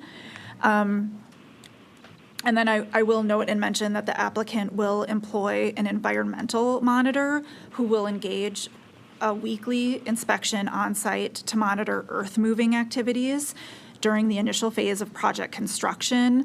And again, we have those additional requirements about establishing vegetation and ensuring winter stabilization. But the environmental monitor will ensure appropriate measures are taken to properly segregate and handle the topsoil. And issues will be reported directly to Whitewater's construction manager, who will use discretion to either correct the activity or stop work. And then the applicant has also indicated, as we've discussed here today, that it will continue to work with non-participating landowners throughout the iterative process of final project design to make any feasible design changes to address issues as it does in the course of all of its projects. And that's part of that expectation as well. I'll note Also that this is another one of those standard conditions, and I'm calling it out because there's a long list of them, and some of this is, I think, helpful to articulate here. The applicant and its selected contractors are required to participate in a pre-construction meeting with the Wisconsin Department of Natural Resources and with commission staff. This is something that we require on all solar projects, and it's to discuss construction plans and/or final site designs, permits, and associated requirements and best management practices. And those plans shall be provided to commission and DNR staff a minimum of 14 days prior to the meeting to allow time for review. And again, I think that goes a little bit to the discussion of the very thorough process here, the number of permits that are required, and then the additional checks along the way in terms of accountability throughout the construction process. That said, as I stated at the outset of our discussion, I'd like to introduce my 3 additional conditions as a handout. We do probably need to take a moment here to distribute that handout. And then I would assume my colleagues would appreciate a break to take a look at that and consider it. I think once we all have the handout, if you want, I know you kind of just did this, but if you would just like to briefly or whatever you need to walk us through them with the handout in front of us, I think that would be helpful for me. And then I agree, once we do that, let's take a break. But I think we can all have the handout in front of us now that it's been distributed. And then again, if you don't mind just walking through the elements while this handout's in front of us, and then we can take a break to work through them with our team. Thank you. Happy to do that. 10 minutes? I think.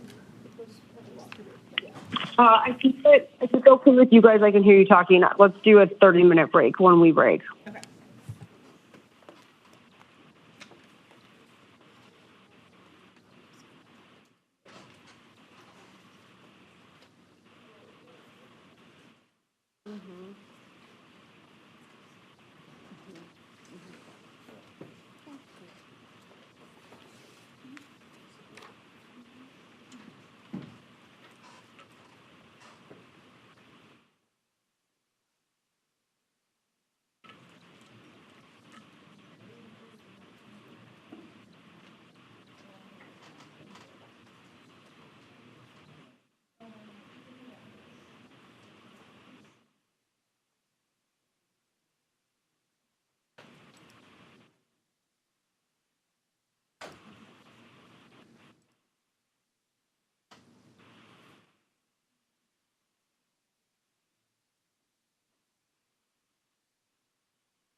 Do you want to just walk through the 3 alternatives and then take a 30-minute break?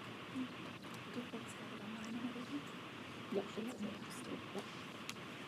Okay, thank you. I understand that those in the room have access to a copy of the handout here and can follow along with what we're talking about, and that the handout has been posted online on our website as well for anyone following along on YouTube so that they can know what we're talking about as well as part of this discussion. So additional project-specific order conditions under this section of our discussion where we're talking about conditions for the project. Number 1 states the applicant shall work with Ann and Wade Tillett to relocate the laydown yard or staging area currently adjacent to the Tillett residence to a location farther from residences. The applicant shall notify commission staff of the change in work area pursuant to Wisconsin Admin Code, section PSC 111.71. Background on this is, as we all read at the hearing, through the hearing transcripts, there was discussion of that laydown yard. There was discussion of whether it would ultimately be a true laydown yard or whether it would simply be a staging area. and the witness for the applicant identified, that is very likely something that we'd be able to work on. Trying to move that, whether it's a laydown yard or a staging area, farther away from the Tillett residence, and indicated we don't generally locate a laydown yard proximate to a residence, and he believed that was something they would be able to work on, couldn't necessarily commit to specifics on the spot, on the stand without further discussion or research, I'm sure. That was a little bit the discussion that happened. So this is memorializing that discussion and that that statement that the laydown yard or staging area should move farther away from residences, plural, so not farther away from the Tillett residence and abut right next door a different residence, but move to a location that doesn't abut any one residence. There is already some requirements. There are some requirements about this in the Wisconsin Admin Code in section PSC 111.71. So when it comes to work areas such as laydown yards, staging areas, et cetera, there are some code requirements about those being moved and commission staff needing to be notified, because what happens is during the construction of a project, it's very common that those laydown yards or staging areas will move in location when it's identified during the course of construction that access to a particular area of the project site is needed, or there was some design change that requires it. Therefore, in our process, we don't have a process by which an applicant, would come back in and reapply for a major change with every work area change. But we do require a notification containing specific items pursuant to this code so that staff understand where the new location is and can do all of staff's checks around the impacts and features of that area where the change is. So I included that as well, that notification that's consistent with requirements. Item 2 is the applicant shall file with the commission copies of signed JDAs upon execution. This is something that has been suggested as an order point in other solar projects where the JDAs were not complete at the time of the discussion. This hasn't been ordered, I don't believe, specifically as an order condition, because there was discussion of it in the other case, and the developer in that case committed to it. In this case, it just didn't come up as a specific discussion, and so no real opportunity to commit to it. But that is something that I believe we should have on file is those final JDAs once executed, particularly in light of significant discussion around understanding what the final wording in the JDAs will be as it pertains to vegetative screening and other matters. I'll also note that JDAs contain a complaint process generally. These draft ones do too. But outside of even any JDAs in these projects, there's also a general understanding of what the complaint process will be throughout the construction and operation of the project. And I found that the details on the complaint process in this project could use some more specifics in this case, and that aligns a little bit with my discussion about ensuring full, detailed communication and outreach moving forward here.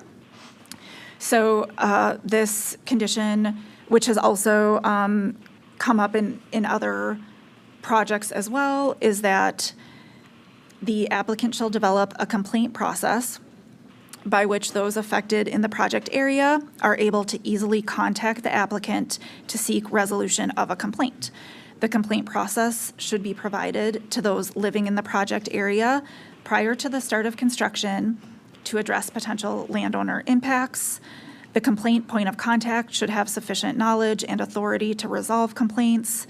The applicant shall file documentation of this process with the commission prior to the start of construction. Again, depending on the type of project, these details of the complaint process sometimes are fleshed out in more detail than others, and I thought we could benefit from the specific detail in this particular one. The complaint process that I read about in the record thus far was in the JDA between the county and the developer, and some general references to contacts throughout the construction or development process. So I personally thought this would be useful in terms of clear communication. That is the background on these three. Anything from my colleagues before we take a break here? Thank you so much for walking through that, Commissioner Nato. Just to be super clear, I believe we were on 7L in the DM. Please correct me if I'm wrong. And so, are these the three additional project-specific order conditions that you are proposing? Are there just these? Like, there's nothing else in 7L that we should be focused on? Is that correct? For 7L, these are the only three that I would propose based on Perfect. the record and the comments. But if there are any other items that either of you two would identify or pull out, that would be under the scope of our discussion in 7L as well. But this is all that I have under it. Perfect. That's what I was asking, and that helps very much because I was just exactly what you said, trying to ascertain the scope of what I should be digging into in our break. I don't have anything further pre-break, so if it is okay with you guys, I will say that we are going to stand adjourned to take a 30-minute break, 3-0, and that means we will be back in the meeting at 1:00 p.m. I just wanted to note that we have a. Sorry, stand informal. Yes, I know. Stand informal. Sorry. Well, before we do that, I understand that there's a technical difficulty with uploading this handout to our website, and that will be resolved hopefully early in this break so that everyone can see the text of the additional conditions that Commissioner Nieto is suggesting. Thank you.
Okay, we're good. Okay, we are back. Welcome. Thank you everyone for your patience. Just to recap, we are still on agenda item 11, docket 9828 CE 100, which is the Whitewater Solar Project. We left off on item 7L of our decision matrix. But what we have in front of us is a handout offered by Commissioner Nieto with 3 additional conditions that she is proposing to add to this project, project-specific order conditions. So I will start and just say that I appreciate Commissioner Nieto's thorough and diligent review of the record as it relates to these 3 things, and appreciate her developing these conditions for our consideration. I am comfortable with supporting all 3 of them for this specific project because they are, again, project specific and deal specifically with things that we know are issues that received a lot of attention and discussion and negotiation in the record. And I think that her solutions for addressing those through these conditions is appropriate. So again, for that reason, I can support all 3 of these project-specific order conditions. And that is all I have to say on that for now. Thank you. Thanks for that, Chair Strand. I am in the same place. I can support all 3 of these. I appreciate Commissioner Nieto's discussion of what's contained within the JDAs and why it's important to pull out this complaint process as a separate condition. I think that makes a lot of sense, similar to what we experienced earlier with the screening mitigations, and just having it called out as its own separate condition, I think is useful given where we are with the lack of JDAs that are before us. And so I think similar reasoning for why I was supportive of that condition earlier, whatever number that one was, I've lost track. But I think for that reason, I can support all 3 of these for 7L. Thank you to you both for that. I appreciate it. Issue 8 is WEPA, Wisconsin Environmental Policy Act, related considerations. So HA involves what I mentioned at the opening of the discussion, which is that we have to ensure that we followed the WEPA process in proceedings such as these.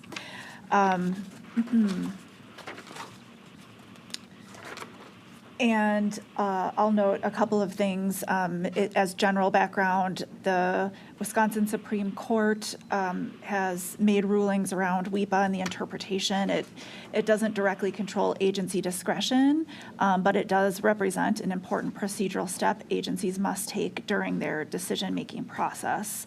I found that commission staff properly analyzed project impact in an environmental assessment and additionally prepared a supplemental environmental assessment upon being notified of the revised application. The outcome of the evaluation was that the staff finding that the project was unlikely to have a significant impact on the human environment as defined by the Wisconsin statutes, and that the commission has complied with WEPA pursuant to Wisconsin Statute 1.11 and WisAdmin Code Chapter PSC 4. Ultimately, the environmental assessment prepared jointly by commission and DNR staff thoroughly evaluated the project's environmental impacts and does satisfy WEPA requirements, which is why I was at alternative 1 for this discussion item. Chair Strand? I'm an alternative 1 on this item as well. Thank you. Thank you. And Commissioner Hawkins? Thanks. I am at alternative 1 as well. Okay, thank you. And issue 8B refers back to one of those CPCN law requirements that we talked about at the outset, and this is the requirement under 196.491 sub 3 sub D4, and that is requiring that the proposed project will not have an undue adverse impact on other environmental values, such as, but not limited to, ecological balance, public health and welfare, historic sites, geological formations, the aesthetics of land and water, and recreational use. I'll just say, in terms of impacts, we have discussed throughout the day today a large number of potential either impacts or concerns that were raised by non-participating landowner interveners and public commenters throughout the proceeding.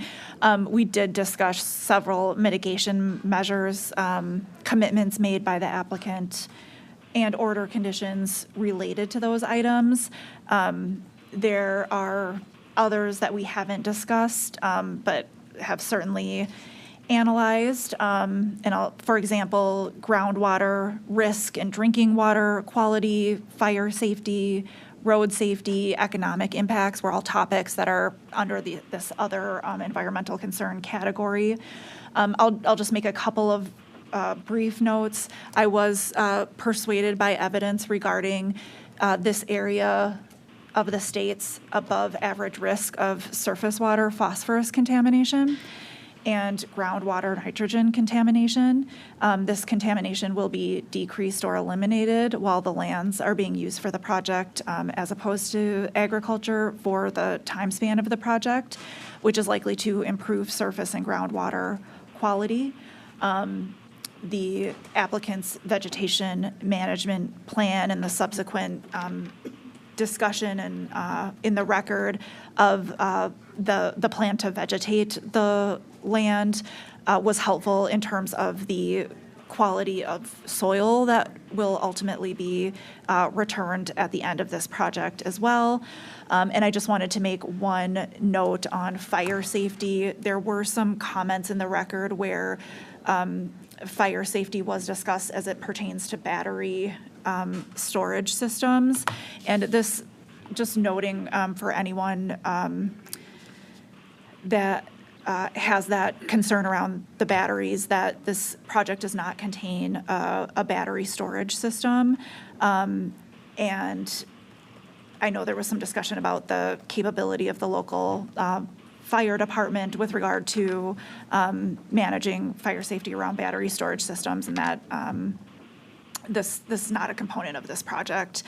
And then finally, just a general note that yes, displacing the need for more fossil fuel generation in our state will ultimately improve the quality of the air and public health.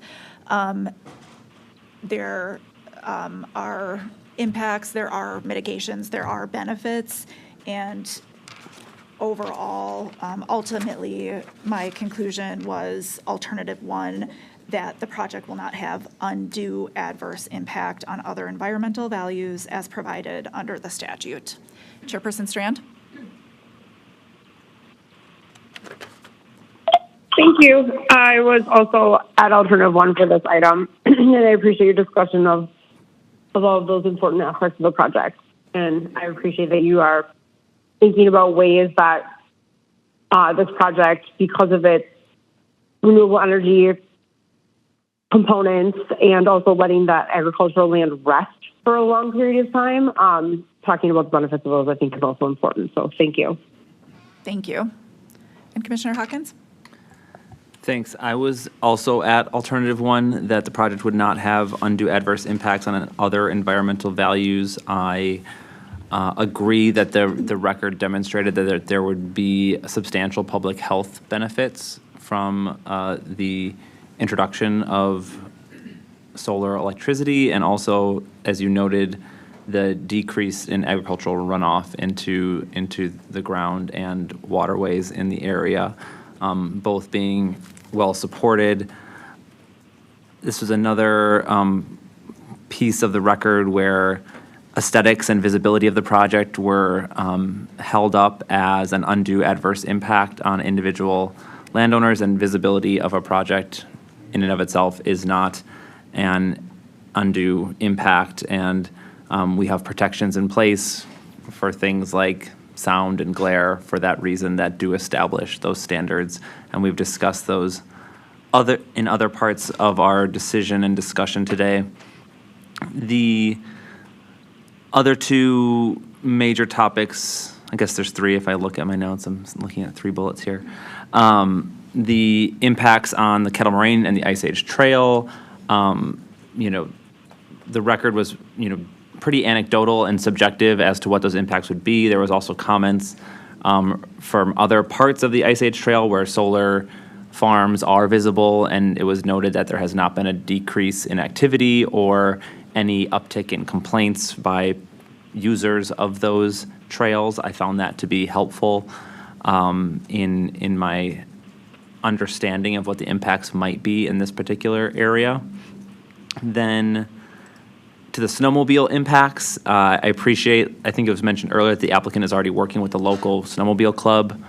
I've experienced this firsthand. Our local snowmobile trail eventually became a subdivision leaving our farm growing up, and the trail had to move on to other voluntary landowners who were willing to enable that trail. So these things do happen, and I appreciate that the applicant is being proactive and working to minimize that impact.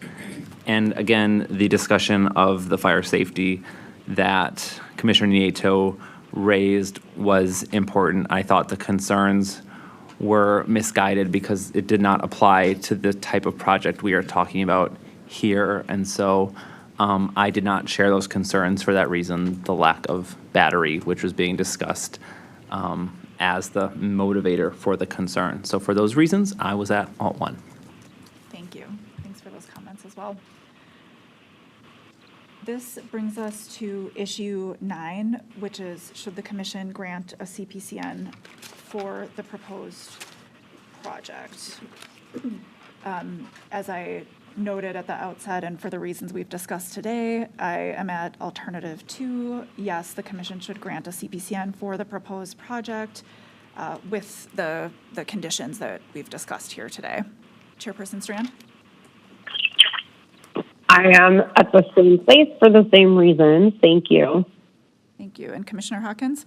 I am at alternative 2 as well, that we should grant the CPCN for the proposed project with the conditions that we've discussed here today.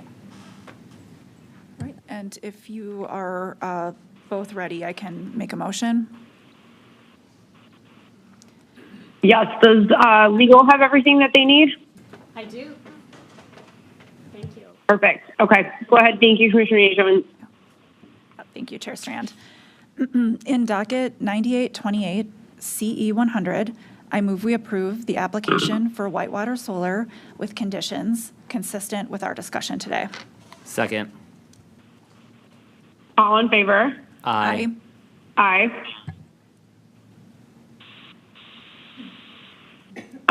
Thank you very much, Commissioner Nieto, for your excellent leadership on that discussion, and Commissioner Hawkins as well.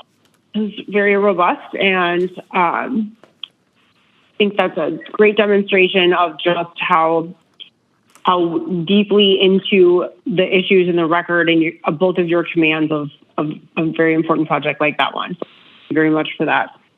We are now moving on to our second discussion item of the day, which is number 12, 5820 TE 103, the application of Superior Water, Light, and Power for approval of a commercial electric vehicle charging pilot program tariff. No rest for the weary. Commissioner Nieto is also going to lead our discussion of this item, and I will turn it over to her. Thank you. Thank you, Chairperson Strand. Take me just a moment to shift gears here.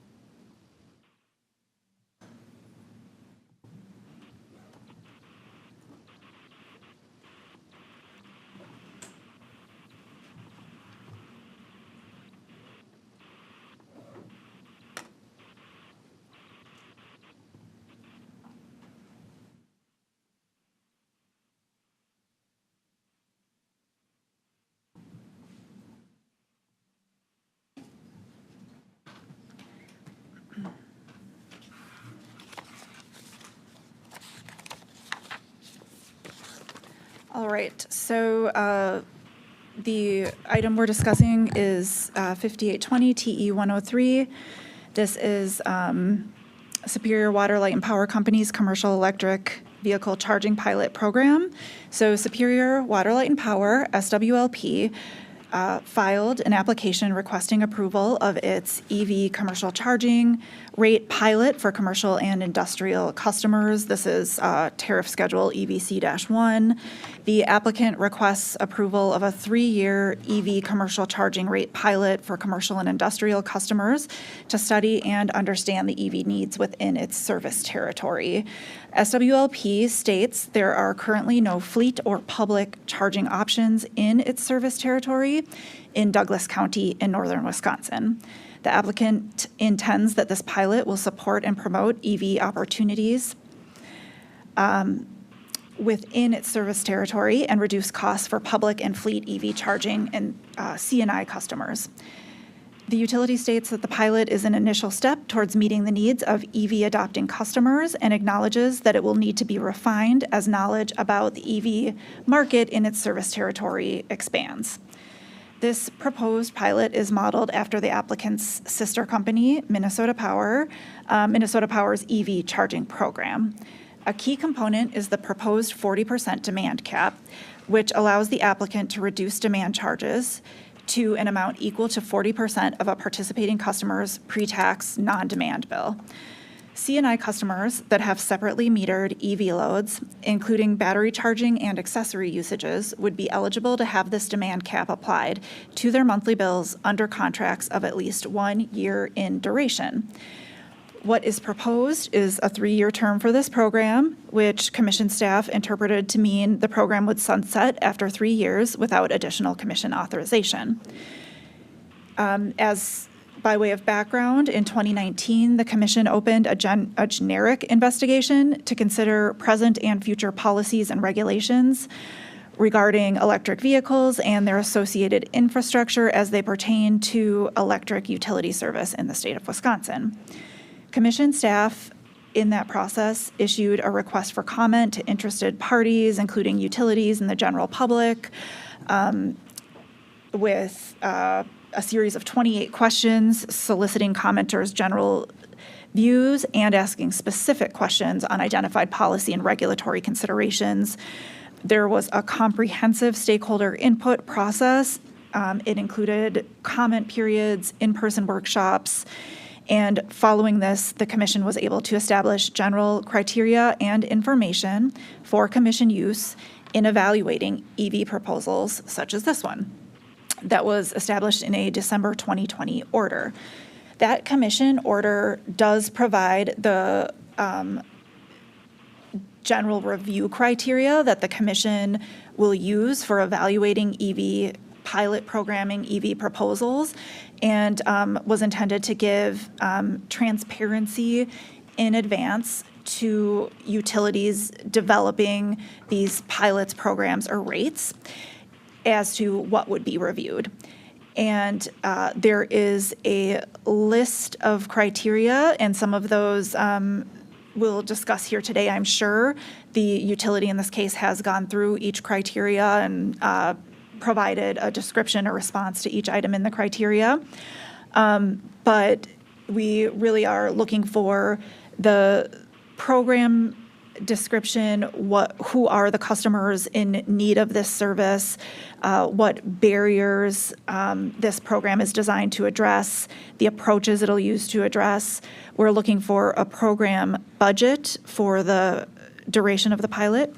We're looking for program performance goals, identification of the benefits the program is intended to provide, not only for participants, but also for the utilities ratepayers in general and for the utility system.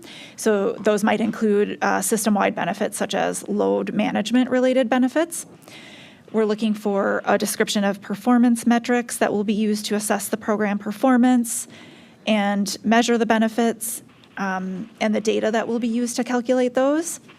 A schedule for reporting on outcomes such as participation, expenditures, performance metrics, et cetera. Information on eligibility criteria, descriptions of marketing and education approaches that will be used to make eligible customers aware of the program, but also to help those participants achieve the program benefits. We need the proposed draft tariffs, which we have here today, and a description of proposed accounting procedures explaining how program costs will be recovered, and any arrangements that will be made or any protocols that might be used to support interoperability among all potential users. So with that, that was the order providing that regulatory clarity and establishing a framework for what the applicant must provide. In general, Chapter 196 of the statutes provides the Commission with authority to authorize an applicant to establish electric rates and rules for a proposed pilot program such as this one. The law tasks the Commission with ensuring that charges are just and reasonable and that they are not unreasonable, preferential, or unjustly discriminatory. And the Commission may impose any term, condition, or requirement necessary to protect the public interest. Since 2020 and that order, several Wisconsin electric utilities have developed and implemented EV charging pilot programs. Those programs address a number of focus areas, many of them addressing the high upfront equipment and installation costs associated with EV charging infrastructure. And then those programs all included reporting conditions, and the general reporting conditions you'll see here around the number of customers enrolled, electricity sold, program budget and spending, survey results, load management, customer savings. So this whole first batch of EV programs is a little bit different than the program we're seeing here today. Again, those focused a lot on the extension and charging infrastructure costs, especially with regard to the commercial and fleet program offerings. And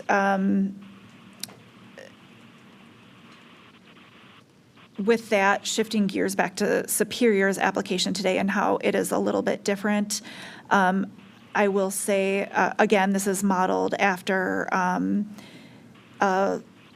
a rate and a pilot that's offered by the Minnesota utility.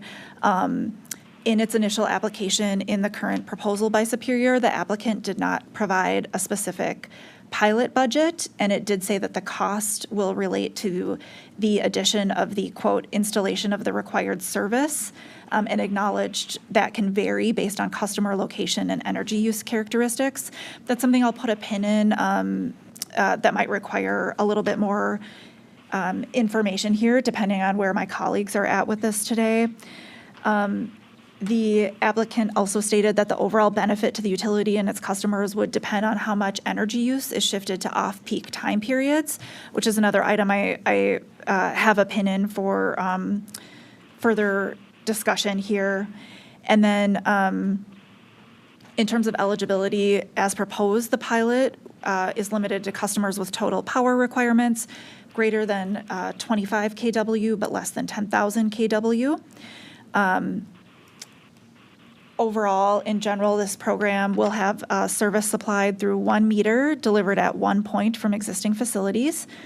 The applicant used its EC3 class as the underlying method or the underlying class comparison for bill comparison in designing this pilot.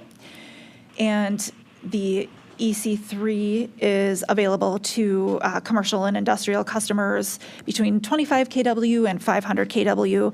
It also says it's available to residential customers, but that's something that the applicant offered to modify at a later date. It's not being made to any residential customers.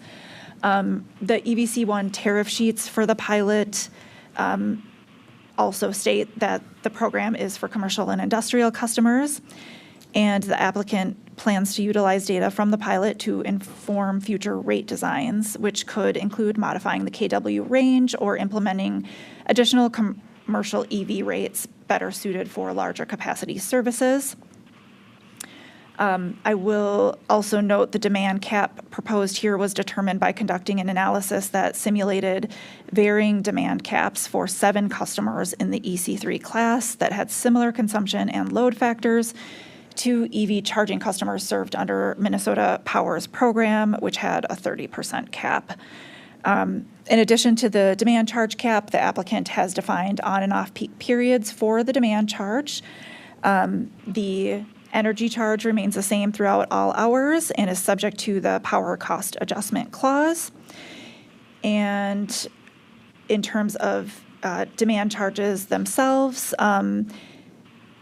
all other hours outside of the on-peak hours are defined as off-peak hours, and the applicant proposes eliminating the demand charge completely during this time, meaning the off-peak demand charge would be $0 per kW.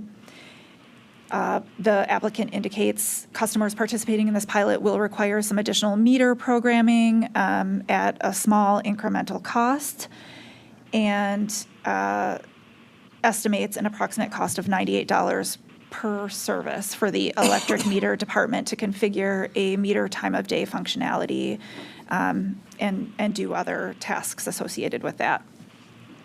So that's the program before us. I'll just note at generally my approach to reviewing this one is I did share the concerns that were described in the staff memo about certain aspects of the program, but I also think that there's a pathway here to work with this proposal and work with the utility here to get to a decision today that allows the utility to move forward with an option to meet its customers' needs. I think that option might require some modifications, and the utility did come back with comments to the staff memo and had identified a number of areas where the utility would also be open to some modifications. And I think a couple of questions that I had in reviewing this were, with the amount of data that we have and information that we have, which is somewhat limited, what are the modifications we can make to make the program still workable and still achieve the utilities goals for serving its customers while we're here at the table today to allow things to move forward, and while also ensuring that we are authorizing a pilot that aligns with fair and efficient rate-making principles, which include avoiding undue cross-subsidization and the use of price signals that align with efficient, cost-effective use of the utility system, so that we have system benefits and system cost savings match the price incentives here. So that said, I think you could go a number of different ways with this, as evidenced by the options in our memo, and I'm looking forward to hearing where my colleagues came in here and considering any options they came up with as well. I'm going to pause there, and before going through some of the options I identified, I'd be interested in hearing my colleagues' initial thoughts in the same regard and how they approach their review to this. Chairperson Strand, would you have anything initial to share here? Thank you. I'll just make a couple super brief remarks, and then, Commissioner Hawkins can do the same. And if we all feel that this is a good time to just take a break and consult with staff after we've heard where each other is kind of coming from, we could do that. I know it's been a long day already, and we still have a gigantic CPC ahead of us. So just throwing that out there for now. First of all, thank you again for leading this discussion and for providing that information about the the program and the proposed tariff. I also have some concerns with what is being proposed. For me, I have some unanswered questions regarding the demand cap and its interplay with the time of use demand rate structure. And from a cost subsidization perspective, I also have some unanswered questions about program eligibility and how those thresholds address or possibly exacerbate these potential cross-subsidization issues. And then related to that, do we have the right reporting conditions to adequately track and evaluate the costs and benefits of the program? I mean, I feel like no. So again, I think you teed up the discussion really well. It sounds like, I think that hopefully, like you said, we'll be able to create a path forward, which will be kind of the basis of this discussion once we hear from Commissioner Hawkins. So I will turn it over to him and just let me know if you guys want to take a break before or after this one. Thank you. Thanks. I have similar concerns that were raised by my colleagues. I agree there is a path forward here. And echoing what Commissioner Nieto said about the value of learning from the pilot and sort of recognizing that this isn't going to be perfect on the first go. And what we've seen with other EV tariffs is that the first rollout has a bunch of problems. We get a bunch of good information and feedback, and we develop something that's better. And so I certainly want to start down that path if we can do that, because holding that up, I think it's a key part of the process. So that's one of my high-level thoughts on this application. Originally, I thought my concerns were so great that I didn't want to move forward with it, but I've thought more on it, and in my mind, I've been focusing on the bounds of what the harms could be with this program. And so Commissioner Nieto, I believe, discussed it as what modifications we could make to make this workable, and Chair Strand talked about the protections from cross-subsidization. I think just recognizing the fact that this is a smaller utility with no development of fleet charging or public charging at this point in time, the potential and the scale for harms to happen are inherently small. The number of customers that could participate is small. And if we tailor a few things to further limit that, I think we could open this up to a workable, within the structure as proposed, pilot program that doesn't introduce great risks for these things that are concerning that we don't have. I agree with what's been said. We don't have sufficient analysis on everything. That will always be the case, though. So those are just some of my high-level thoughts, and I'm happy to dig into those as we discuss the nitty-gritty of the program here today. Great. Thanks to you both, and it sounds like we're all generally at a similar starting point that we'd like to find a path forward here and make some modifications and get to a pilot program that is a good starting point and get some reporting and analysis and lessons learned and evolution of the pilot from that point. I think as I looked at this, a couple of modifications I would make would be with regard to, again, eligibility limits. And there was some discussion of eligibility limits. The utility provided some good comments on eligibility limits, and the upper range of the 2,000 kW instead of the 10. I think the eligibility limit is kind of a built-in protection for some of these unknowns about the program design and how it would play out. And I initially was in a spot of aligning eligibility with existing rate classes. Number one, in order to limit that range, but also in order to align with rate classes to facilitate that further analysis later, so that we're not kind of doing a range that lands smack in the middle of multiple rate classes, and then we kind of have to unwind that later. If we're kind of picking a little bit more of, I don't want to say an arbitrary KW range, but somehow trying to limit that upper bound. So I was at EC3 and EP1 customers only for a start. And I think that is a more limited start than what the utility had mentioned in its comments. But I do think that right there mitigates a lot of the other kind of follow-on concerns that some of us have mentioned. Again, to Commissioner Hawkins' point, due to the limited scope and size.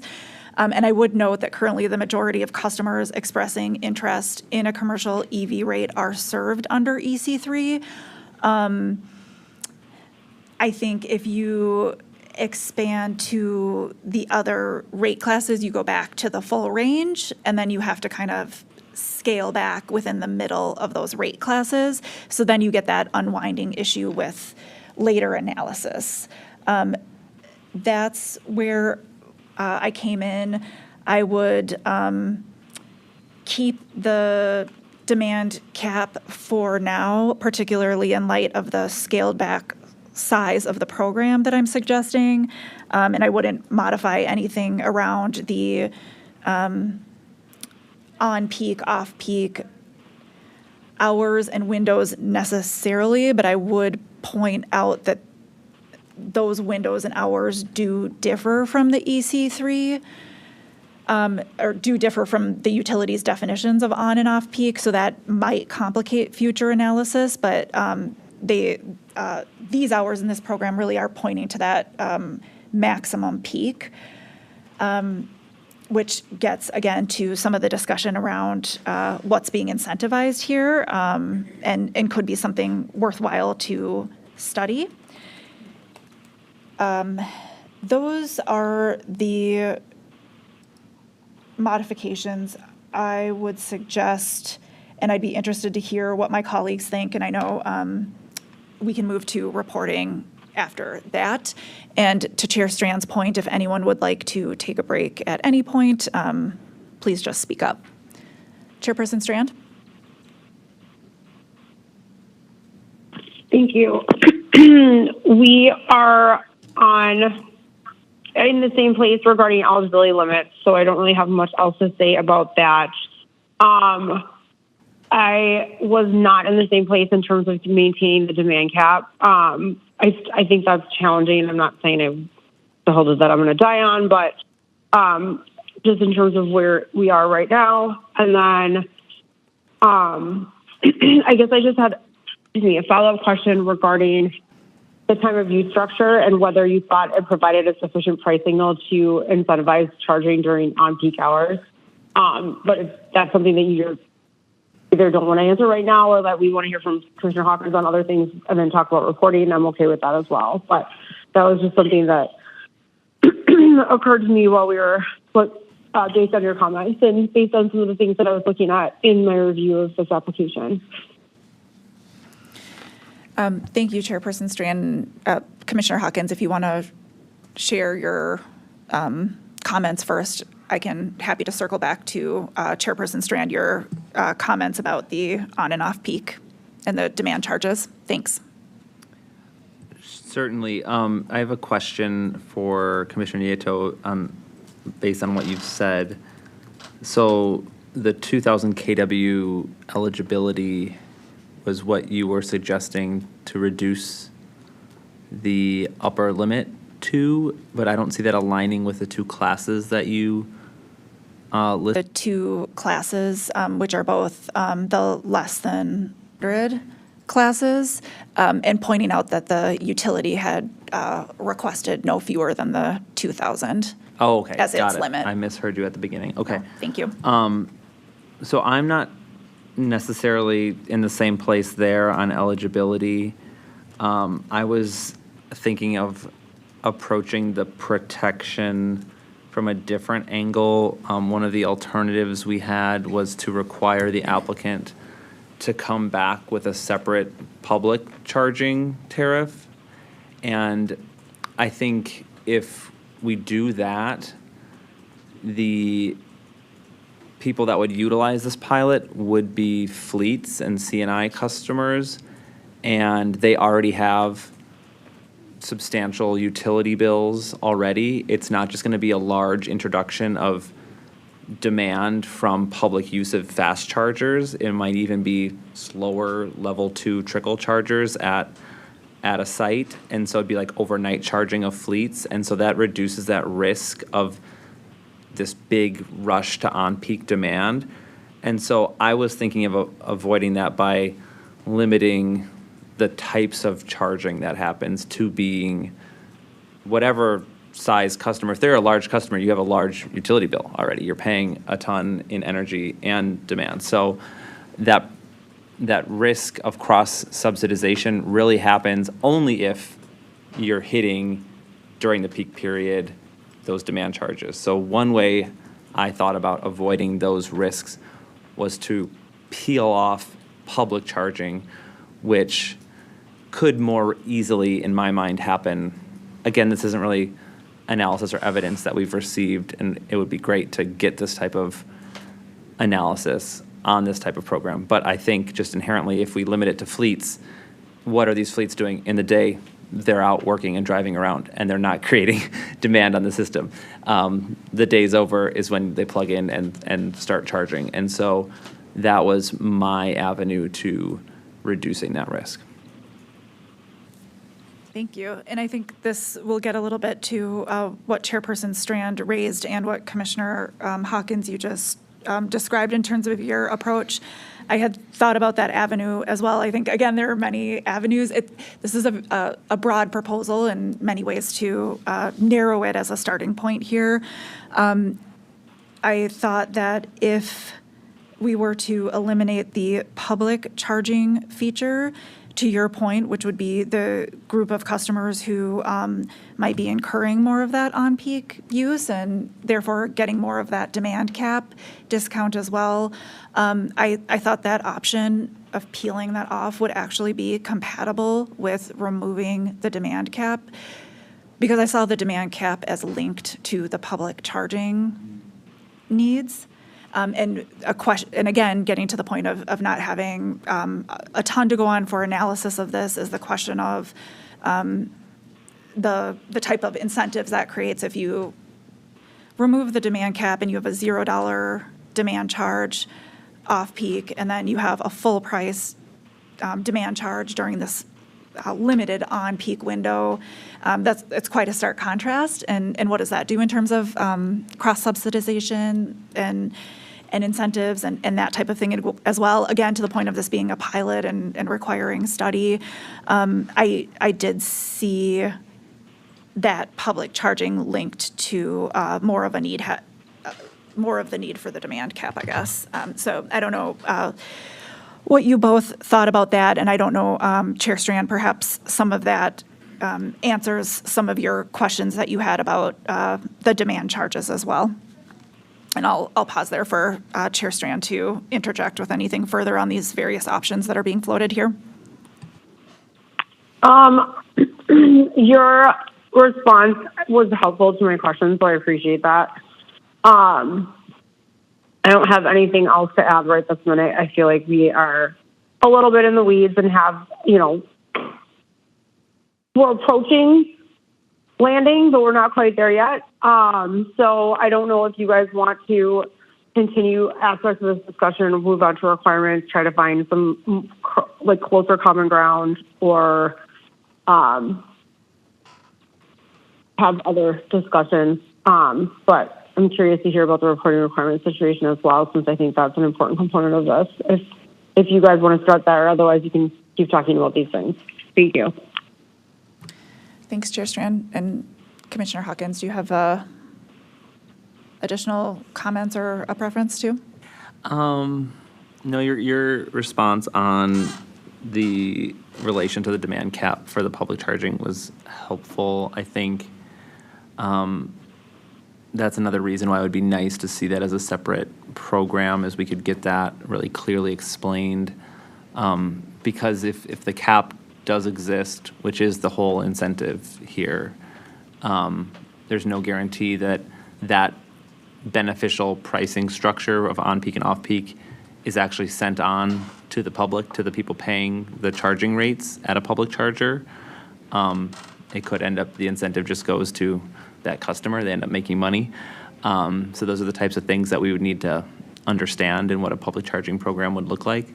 I still think by forcing that off of this pilot, we can save that conversation and that tariff for another day. But I'll leave it there. I'm happy to talk about the reporting requirements.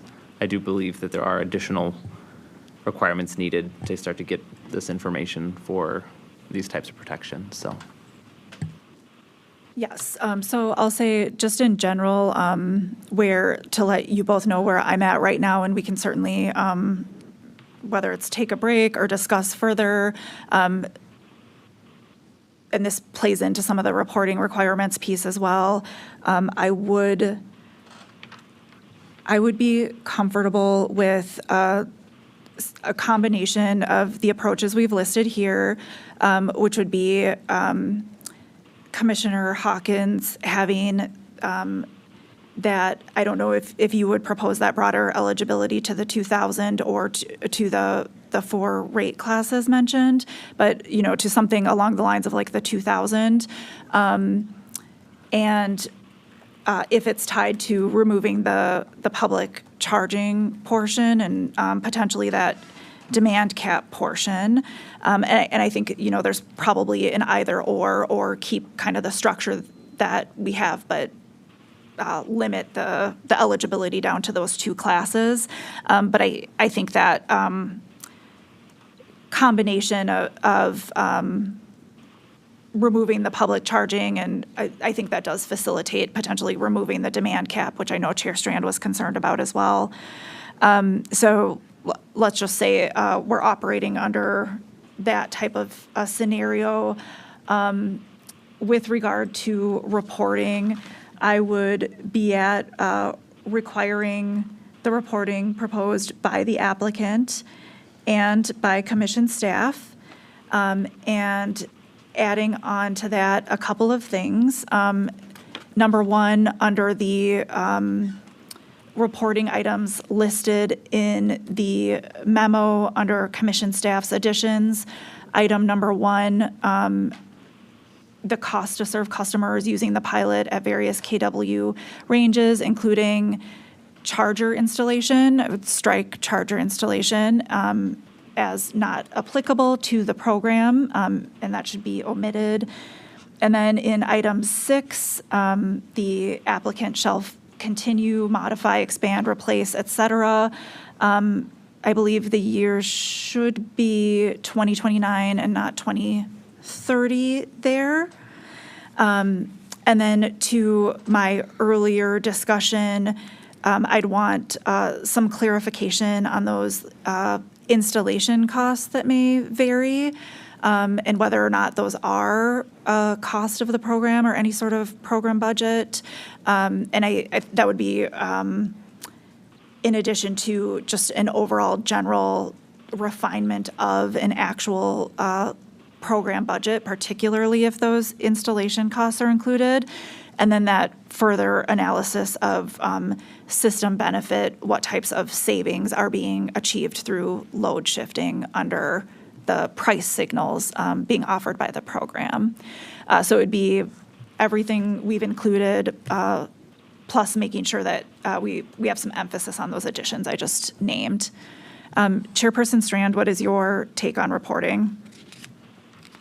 I am completely comfortable with the conditions and the modifications to the conditions that you outlined, so I can absolutely join you on those. Thank you. Thank you.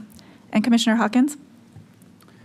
Yeah, those modifications sound good to me as well. I was realizing that a lot of the reporting that I was thinking was missing from here would be something that would show up in the public tariff, that if we split it off would be separate reporting and a new filing altogether. So that said, what you proposed for the modifications to the reporting requirements that we have here in our memo, I'm comfortable with those and think they all make sense.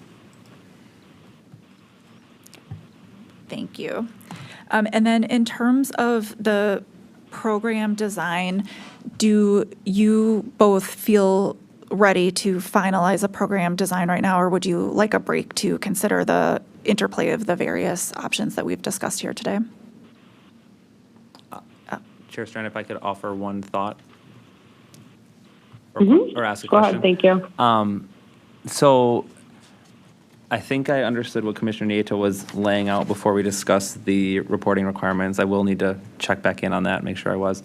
I do think a higher eligibility limit, closer to the 2,000, that is sort of the middle ground that was proposed, would be helpful. And my thinking on that is the 2 classes that you discussed, the 500 and lower, I think I'm not fully clear on what would happen for those customers that are currently in those classes you install several chargers and you are quickly no longer in that class. And so enabling, while the interest might be there in those classes today, would that cause them to lose their eligibility by increasing their demand? And so that's, I think, allowing for that additional wiggle room by having the higher cap would be helpful. That's something that if we do take a break, I will have to ask staff about because I don't fully understand unless one of my colleagues has that clear. And then you mentioned something about pairing with the removal of the demand cap.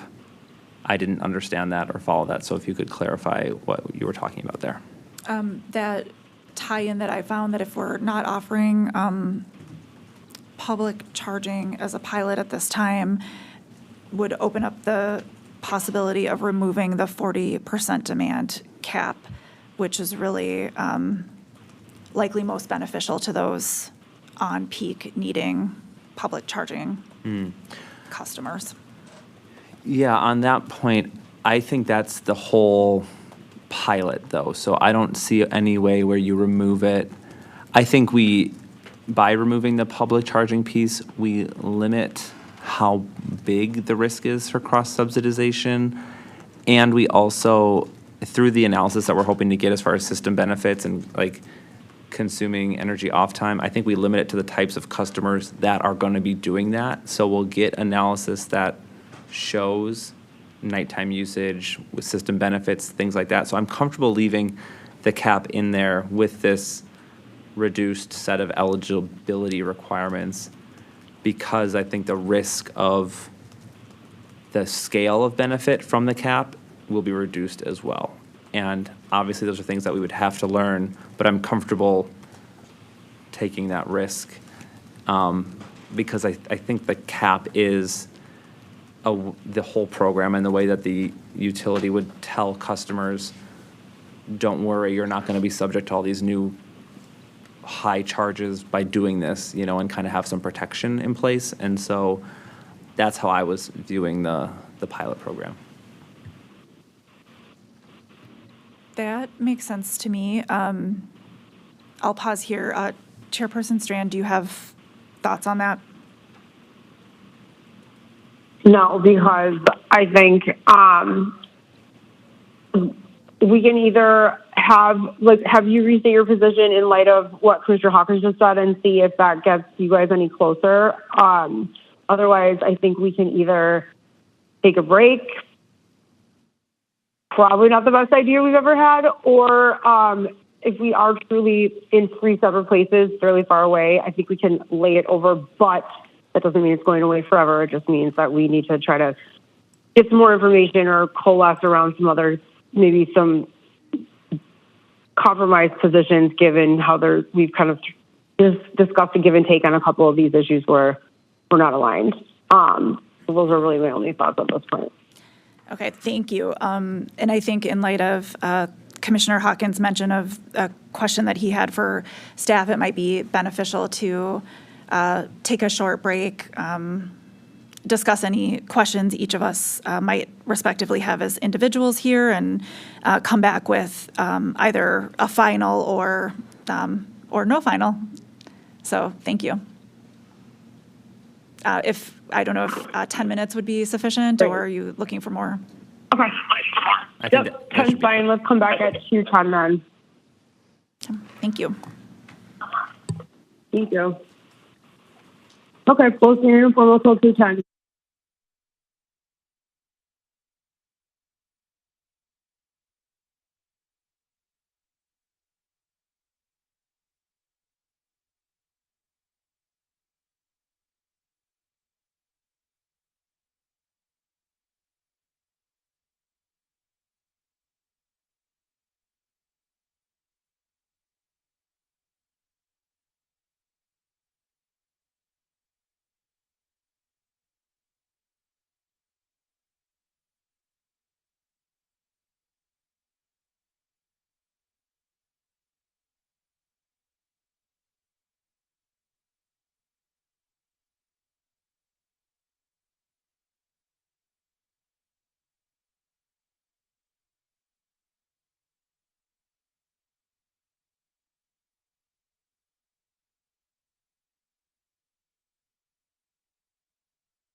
We're back on.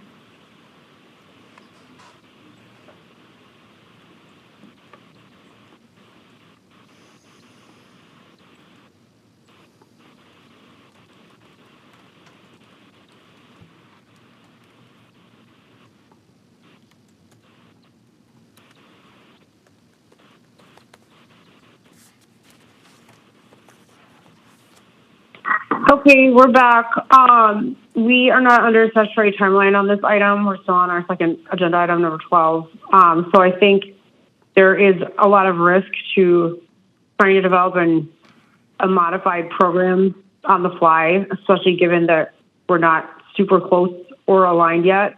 So I am just going to make the decision that we're going to lay this over, direct our staff to issue a data request that's consistent with the discussion and the things that have come up as questions today. That information can be made available to us to consider. And then I would say I would push for us to take this back up relatively soon so that we can get going on this. But we have another major item to get to, and it doesn't feel like we're close to being able to put this one to rest. So that's the decision, which means that we are going to move on to agenda item 13, which is docket 9827 CE 100, the application of Badger Hollow Wind Farm for a certificate of public convenience and necessity to construct a wind electric generation facility capable of generating up to 118 megawatts, a collector substation, and 345 kV generator tie line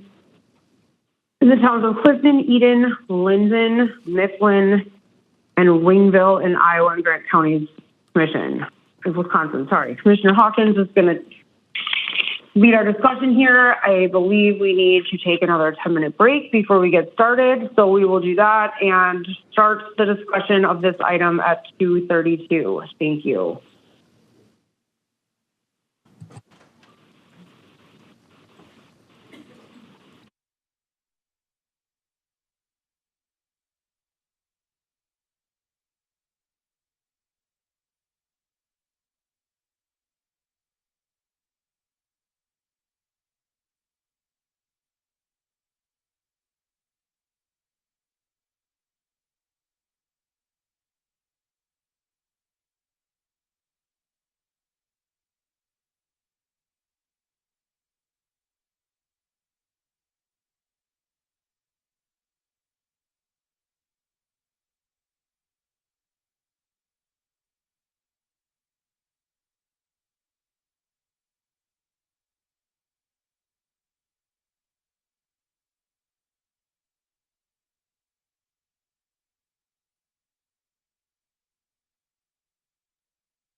Okay,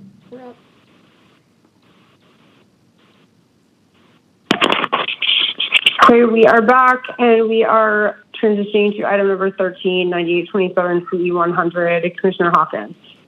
Thank you, Chair Strand. So today we're going to decide the merits of an application of Badger Hollow Wind LLC for a CPCN to construct a wind facility capable of generating up to 118 megawatts. Chair Strand already detailed the location and the towns and counties, so I will not repeat that in the interest of time.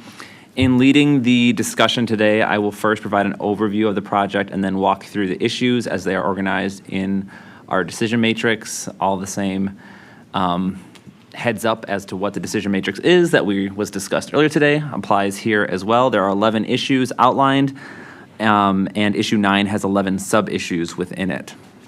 I first want to thank everyone who participated in the development of another robust record for us to review in this docket. We had a lot of intervener participation as well as public comments, and I would like to thank everyone that participated in the development of the record. I'd also like to thank staff that worked. There was a lot of clarifying of concerns brought up throughout the record, and I want to acknowledge that the staff did a great job and did so in a very professional manner. I also want to acknowledge Judge Newmark, who handled a massive amount of testimony, interveners, and procedural questions and occasionally missteps, and did so professionally and with a good attitude. So I want to acknowledge that. So before we get started here today, I just want to have a brief discussion on wind siting in general. The last wind project to come before the commission for siting approval was in 2011, which was later approved in 2013. There are currently over 479 utility-scale wind turbines installed in Wisconsin. Wind energy in Wisconsin is unique to other energy generation sources due to Act 40 legislation, which was implemented back in 2009. Act 40 created a framework to allow uniform local regulation of wind energy systems in Wisconsin and directed the creation of a 15-member wind siting council, which provides evidence-based recommendations to the Wisconsin legislature. These efforts inform the development of the Commission's administrative rules specifically applied to wind energy systems, and I will affectionately refer to those as PSC 128. And Wisconsin's wind siting rules are some of the most comprehensive in the nation and have been in effect since 2012. The rules spell out the most conservative restrictions that a local government can place on a wind farm under 100 megawatts. Wind farms that are greater than 100 megawatts have to come to the commission for review. They do not need to strictly adhere to PSC 128, as there is some flexibility granted to the commission for unusual or extraordinary circumstances. A quick repeat of our CPCN process.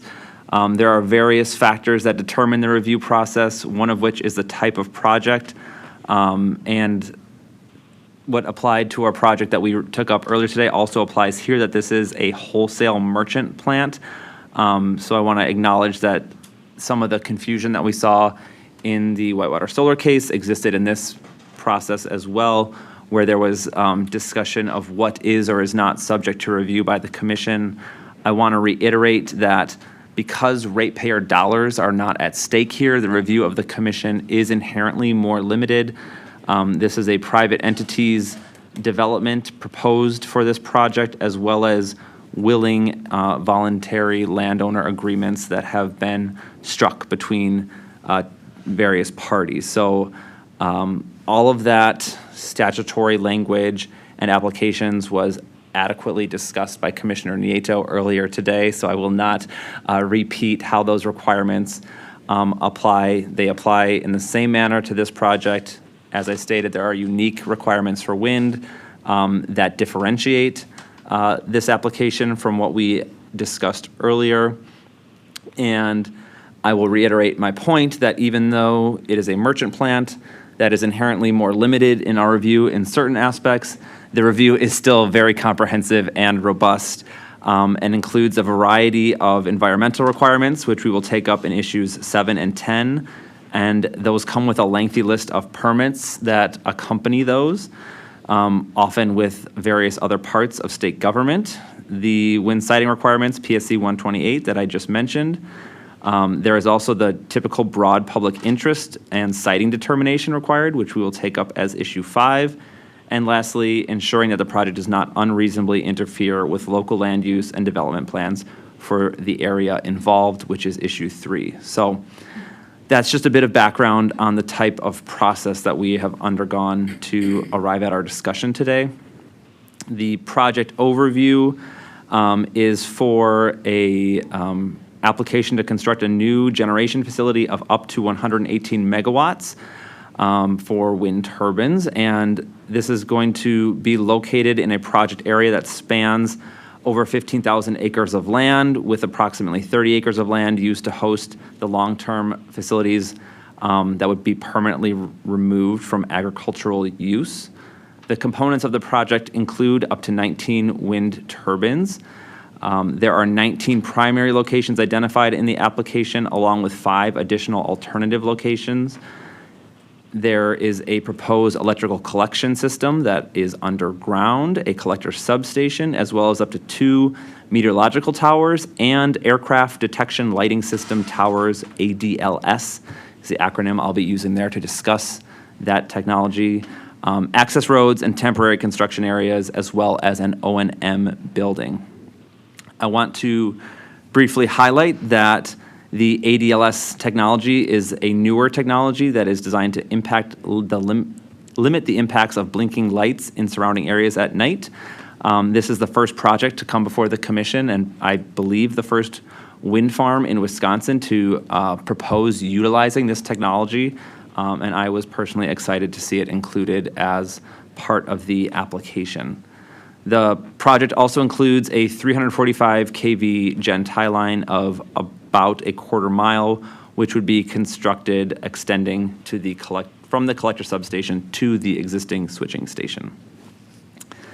I do want to call out that the scope of the project changed throughout the process.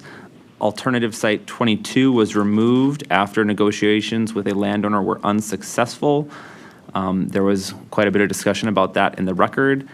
That led to the modification of primary turbine 5, as well as some changes to collector cabling. That left the commission with only 5 alternate turbine sites remaining, which is still above our 25% additional threshold that the commission requests for review of renewable projects. I will briefly lay out my high-level position on the project. I don't want to bury the lead, and then I'll turn it over to my colleagues for opening remarks. Today, I will be voting in support of granting the CPCN. The evidence in the record was robust, and the analysis provided by staff interveners and the applicant clearly demonstrate to me that this project meets the requirements for approval. That said, we have a number of items to finalize today, which we will work through with the guidance of the decision matrix. And so I will save my positions on those items for our discussion on them. But I will turn things over first to Chair Strand to see if you have any opening comments. No additional comments. Thank you very much for leading our discussion and for providing all of that information. Commissioner Nieto? No additional comments here, and would echo the thanks to those who participated. Great. So issue 1 is the compliance with the energy priority law. To every time that there is a project for the commission, we have to determine and consider the energy priority law as it's spelled out. The position I have on this project is that no EPL alternatives exist that are cost-effective, technically feasible, or environmentally sound alternatives. Because this is a merchant-developed facility, there is no load obligation for the developer, so energy efficiency doesn't really apply in this instance. Also, as a non-combustible renewable fuel, wind is our second highest priority in the EPL law. So for those reasons, I am at alternative 1. Chair Strand? I'm at alternative 1 as well for those reasons. Thank you. Commissioner Nieto? Alternative 1 for those reasons as well. Thanks. Thank you both. Issue 2 is, would the proposed project have material adverse impacts on competition in the relevant wholesale electric service market under Wisconsin Statute 196.491 sub 3 sub D 7? And for this issue, I am at alternative 1. As a wholesale merchant plant, the energy generated by this project will be sold into the market and dispatched on a competitive basis. Thus, there is no expectation that this project will have negative impact on competition in the wholesale market. So I am at Alt 1. The project would not have material adverse impacts on competition in the wholesale electric service market. Chair Strand?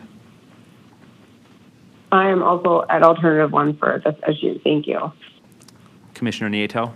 I arrived at alternative 1 as well. Thanks. Thank you both. Issue 3. Another requirement for the issuance of a CPCN is determining that the project route would not unreasonably interfere with the orderly land use and development plans for the area involved. And this is compliance with Wisconsin Statute 196.491 sub 3 sub D 6. And for this issue, there was a lot of discussion in the record about the land use generally in the area, the potential hazards to air traffic and wildlife, and a whole host of issues were discussed, and conversation was had back and forth. And for me, what it comes down to is that the designation as agricultural land will remain in agricultural production. There will be only 30 acres permanently removed from agricultural production. So of that 10,000+ acres of ag land, the existing use will be the continuing use of the land. Also, utility infrastructure is a generally permitted use in land that is zoned for agriculture. And this project represents only a small permanent impact to that agriculturally zoned land. So for those reasons, I am at alternative 1, that the project complies with the statute and would not unreasonably interfere with the orderly land use and development plans for the area. Chairperson Strand? I am at alternative 1 for this as well, and thank you for articulating those reasons, because that's what I was thinking as well. Thank you. Great. Commissioner Nieto? I was also at alternative 1, and for the same reasons you outlined. Thank you. Okay, that brings us to 4. Has the applicant considered the use of brownfield sites to the extent practicable as required by Wisconsin Statute 196.491 sub 3 sub D 8? And in the application, there was information shared about brownfield sites in the area. And again, this requirement is not neatly applied to renewable energy development, which requires expansive open land use. And so I am comfortable with Alt 1 that no existing brownfield sites met the siting criteria needs for this project. Chair Strand. I'm Alt 1 for the brownfield issue as well. Thank you. Commissioner Nieto? I'm at alternative 1 as well. Thanks. Thank you both. All right. Issue 5 is a question that the commission must determine whether design and location of the proposed project is in the public interest, considering the statutory siting criteria. The criteria consider various factors, including alternative locations, individual hardships, safety, reliability, and environmental factors. Many concerns were raised by the interveners and in public comments on various specific aspects of the project design, and spelled out the perceived individual hardships, as well as safety and reliability and environmental concerns. So for my position, I am at alternative 1 and will give some perspective about how I arrived there. And alternative 1 is that all of the proposed and alternative turbine locations meet the siting criteria of the Wisconsin Statute 196.491 sub 3 sub D 3. As I mentioned at the outset, the project was modified, and so there is no alternative turbine 22 included in what we are approving here. all of the remaining sites, both proposed and alternative, meet the siting criteria considering the factors I mentioned before. Here, the commission has the flexibility to modify design and location, and I am suggesting that we choose not to based on the substantial evidence in the record. The claims of geological risks, while informative and certainly a factor worthy of consideration for this project, did not convince me that the geotechnical review or engineering plans prepared and anticipated by the applicant would not properly mitigate the risks or construction challenges. I want to also observe that a merchant plant only makes money if it's operational. So they have an incentive to not be out of operation or cause catastrophic failures. There is an inherent financial incentive to safely operate a merchant facility. The expert testimony of Abner Patton was extremely helpful in my review. The karst expert did a great job of explaining the prevalence of this type of geology throughout the U.S., as well as how you can mitigate potential risks if they arise. And so for all those reasons, I think the public interest is protected through not only the siting that the applicant has proposed, but also the environmental regulations we place beyond that. The Rowe testimony that highlighted the revising of the project area to avoid grassland bird impacts in the Southwest Wisconsin grassland and stream conservation, bird conservation area, BCA, had conservation in there twice. I thought that was a great demonstration of thoughtful siting to limit environmental impacts, and one of the things that we consider in this issue is other environmental factors. So I thought there was a couple different demonstrations of thoughtfulness in that regard. And then responding to interveners' concerns on individual hardships, the evidence in the record did not support rejection of any of the proposed sites based on health impacts or regulating to unproven or unclear standards. We have very clear standards that we must review projects to meet and uphold, and the suggestion of finding additional criteria would need to be made with a lot of evidence that is clear and reasonable, and I did not find that. So while I sympathize with the experiences and perceived impacts that some interveners brought forward, the strong evidence and regulatory standards must be relied upon to impose the kind of restrictions that were put forward, and we'll talk about more of those here later on in the DM. So I think for all of those reasons, I am at alternative one, and we'll turn it over to Chair Strand. Thank you for your thorough discussion of this issue. I was also at alternative one.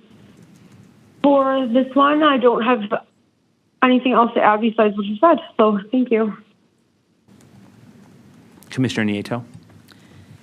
Thank you. I was at alternative one for this one, that the proposed and alternative locations do meet the siting criteria, and would just say I also appreciated the discussion of this on the record of many of the issues around the locations, and I appreciate your discussion of sympathizing with the experiences of the interveners and some of the unproven and unclear standards discussed as well. So thank you for raising that. All right, thank you both. That brings us to issue 6, which is unique to wind projects. As I mentioned earlier at my opening comments, the commission needs to consider whether the installation or use of the proposed facility is consistent with the wind siting rules, known as PSC 128. So the commission is able to deviate from the rules if necessary. I don't think that's necessary. There's nothing unusual or extreme about this application or the set of circumstances related to the citing. There was a lot of criticism of the citing rules in the record, and I will just note that that is misplaced. The commission doesn't get to decide what the citing rules are today. We were reviewing an application subject to those citing rules. So that was not relevant to my decision. My decision was made based on the citing rules as they apply and as we are required to review in this issue 6. And so the modifications to decide whether to uphold stricter citing requirements or less strict citing requirements is a flexibility afforded to the commission, but those can only occur during exceptional and unusual circumstances, which are not present here in my review of the record. The evidence in the record clearly demonstrated to me that the citing rules have been complied with. The setbacks, noise, shadow flicker, and decommissioning have all been adequately addressed, including additional commitments to remain in compliance should micrositing adjustments need to occur in the field during final engineering. There was a lot of discussion of that on the record, and I thought there was really helpful clarification in the back and forth provided through the development of the record to ensure that these standards will be upheld in whatever final engineering and design occurs. If there are minor modifications needed, I know we'll talk about those later, but I just wanted to call out the attention I thought was well placed by interveners questioning how would we have certainty that their citing rules would be followed if things can change. And this is a common practice, and this does happen, and the commission regularly requires this type of protection to remain, and we do have follow-up that occurs. So I am comfortable with all of that. And so for all of those reasons, I am at alternative 1, that the installation or use of the proposed project is consistent with the standards specified in PSC 128. Chair Strand? Thank you. And thank you for calling out that this is a statutory related issue or condition that is unique to wind, since we don't see a lot of those. And for your discussion of the various aspects of the what do you call it, PSC 128 or Chapter 128 or the wind siting rules, and that analysis compared to the question posed in issue 6. For the reasons that you stated, I am also at alternative 1. Thank you. Commissioner Nieto? I also arrived at alternative 1, that the project is consistent with the standards that are specified in code. Thanks. Thank you both. For issue 7, the commission must affirm that the proposed project will not have an undue adverse impact on other environmental values. Those other values include considerations of ecological balance, public health and welfare, historic sites, geological formation, and the aesthetics of land and water and recreational use.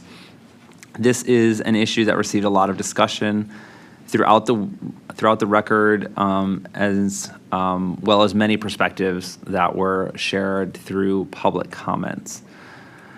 So for this item, I'll note that there was strong evidence in the record of many public health benefits from the project. So similar to what we discussed earlier, the utilization of renewable energy comes with offsetting negative consequences of other energy forms. There was a lot of discussion of that in the record. The environmental review that this project underwent has also found that there is no determination of an undue adverse impact to ecological balance or historic sites. Those are two key components. The environmental consequences are things that are evaluated thoroughly in the environmental assessments.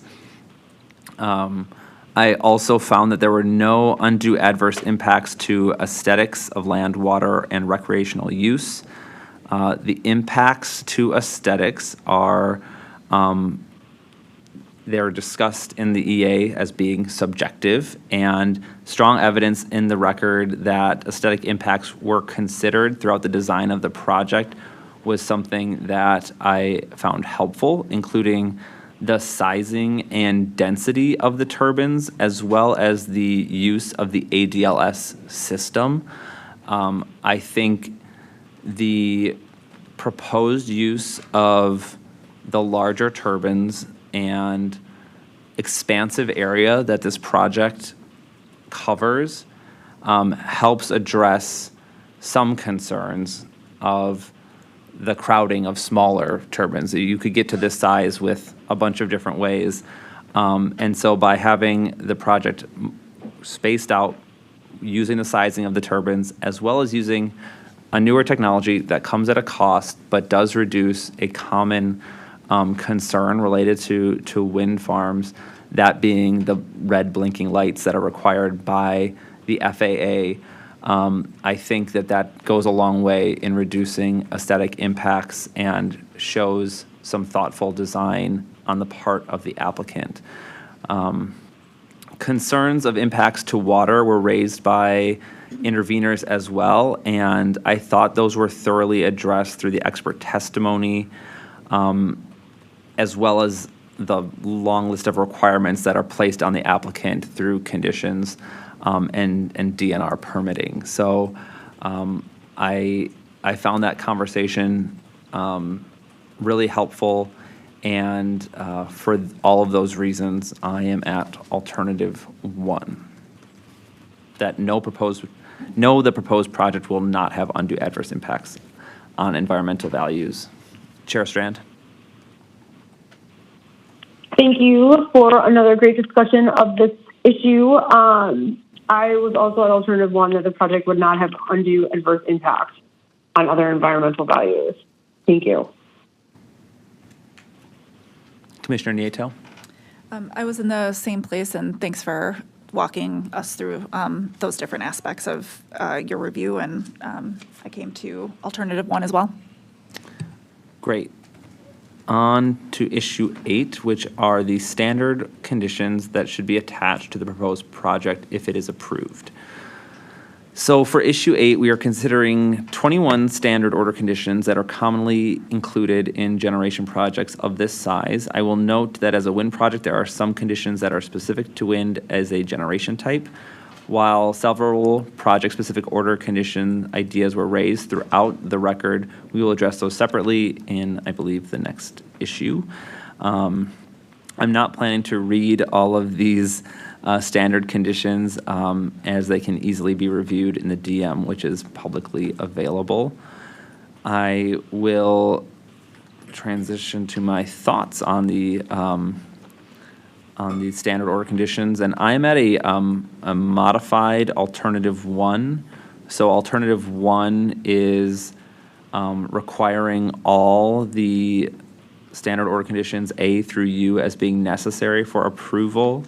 I believe that some modifications should be made to 8A and 8N, and to explain just sort of where I'm coming at for those, it's sort of the same idea in both of those items. It's important to not only clearly state that the applicant is being approved to build a wind farm that is not greater than 118 megawatts in capacity, but I also think it's important to make it explicitly clear in our order that we are approving a project that is not greater than 19 turbine sites as well. This was something that caused some confusion at the public hearing or the party hearing, and also in some of the testimony back and forth. I thought PSC Attorney White's eventually got this cleared up, but there were some experts that had differing opinions on this on the part of the applicant, and so I just want to make sure we have it very clearly spelled out in our order that there is a cap on the number of turbine sites.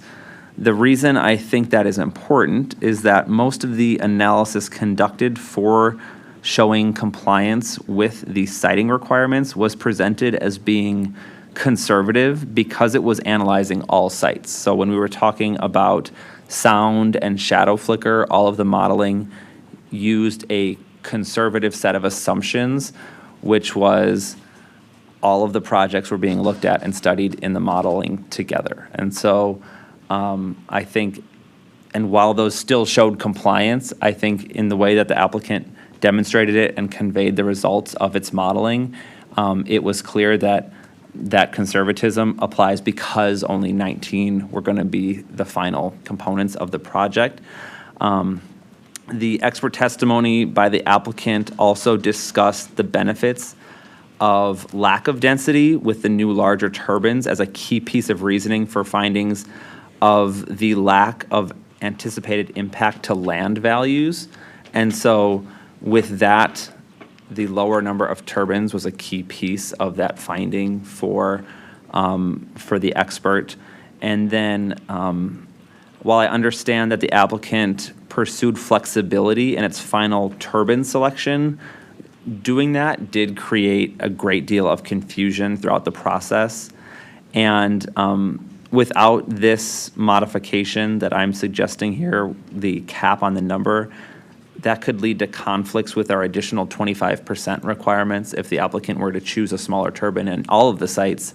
If we approve all of the sites, we then all of a sudden don't have any more alternative sites. They were all part of the project. And so, so I think while I understand why the applicant wants flexibility in negotiating final materials and things like that, I do want to caution that that approach leads to confusion and also potentially conflicts with our requirements that we place on applicants. So those are my two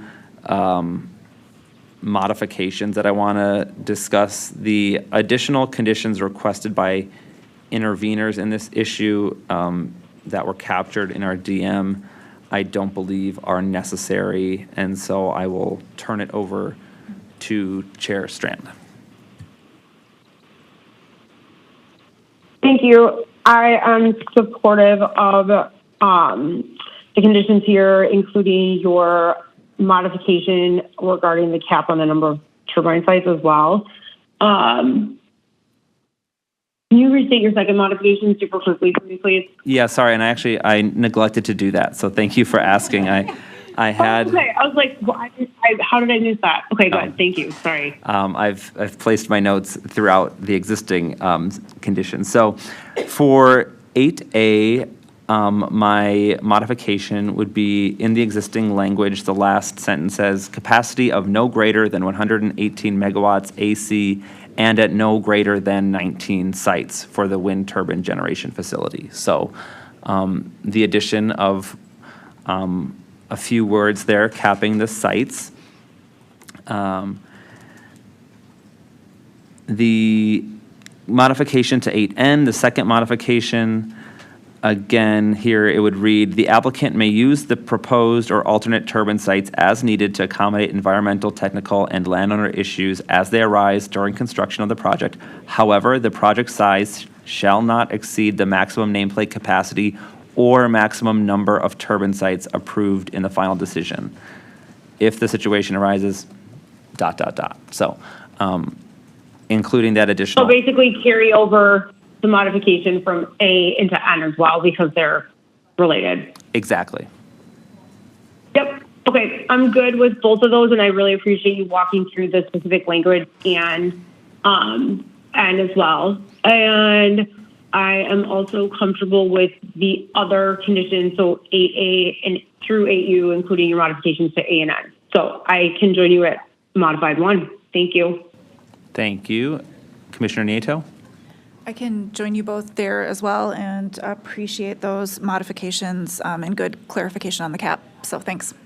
Great, thank you. And I just want to acknowledge that 8B in the standard order conditions is the condition that ensures that the commission has review and the standards are still met for the final engineering and design of the project that I was talking about earlier. So by approving these conditions, we are making sure that we have that authority to ensure the final design will not impact non-participating landowners beyond what was expected and allowable under our siting standards. So I just want to clarify and call out 8B and its importance there.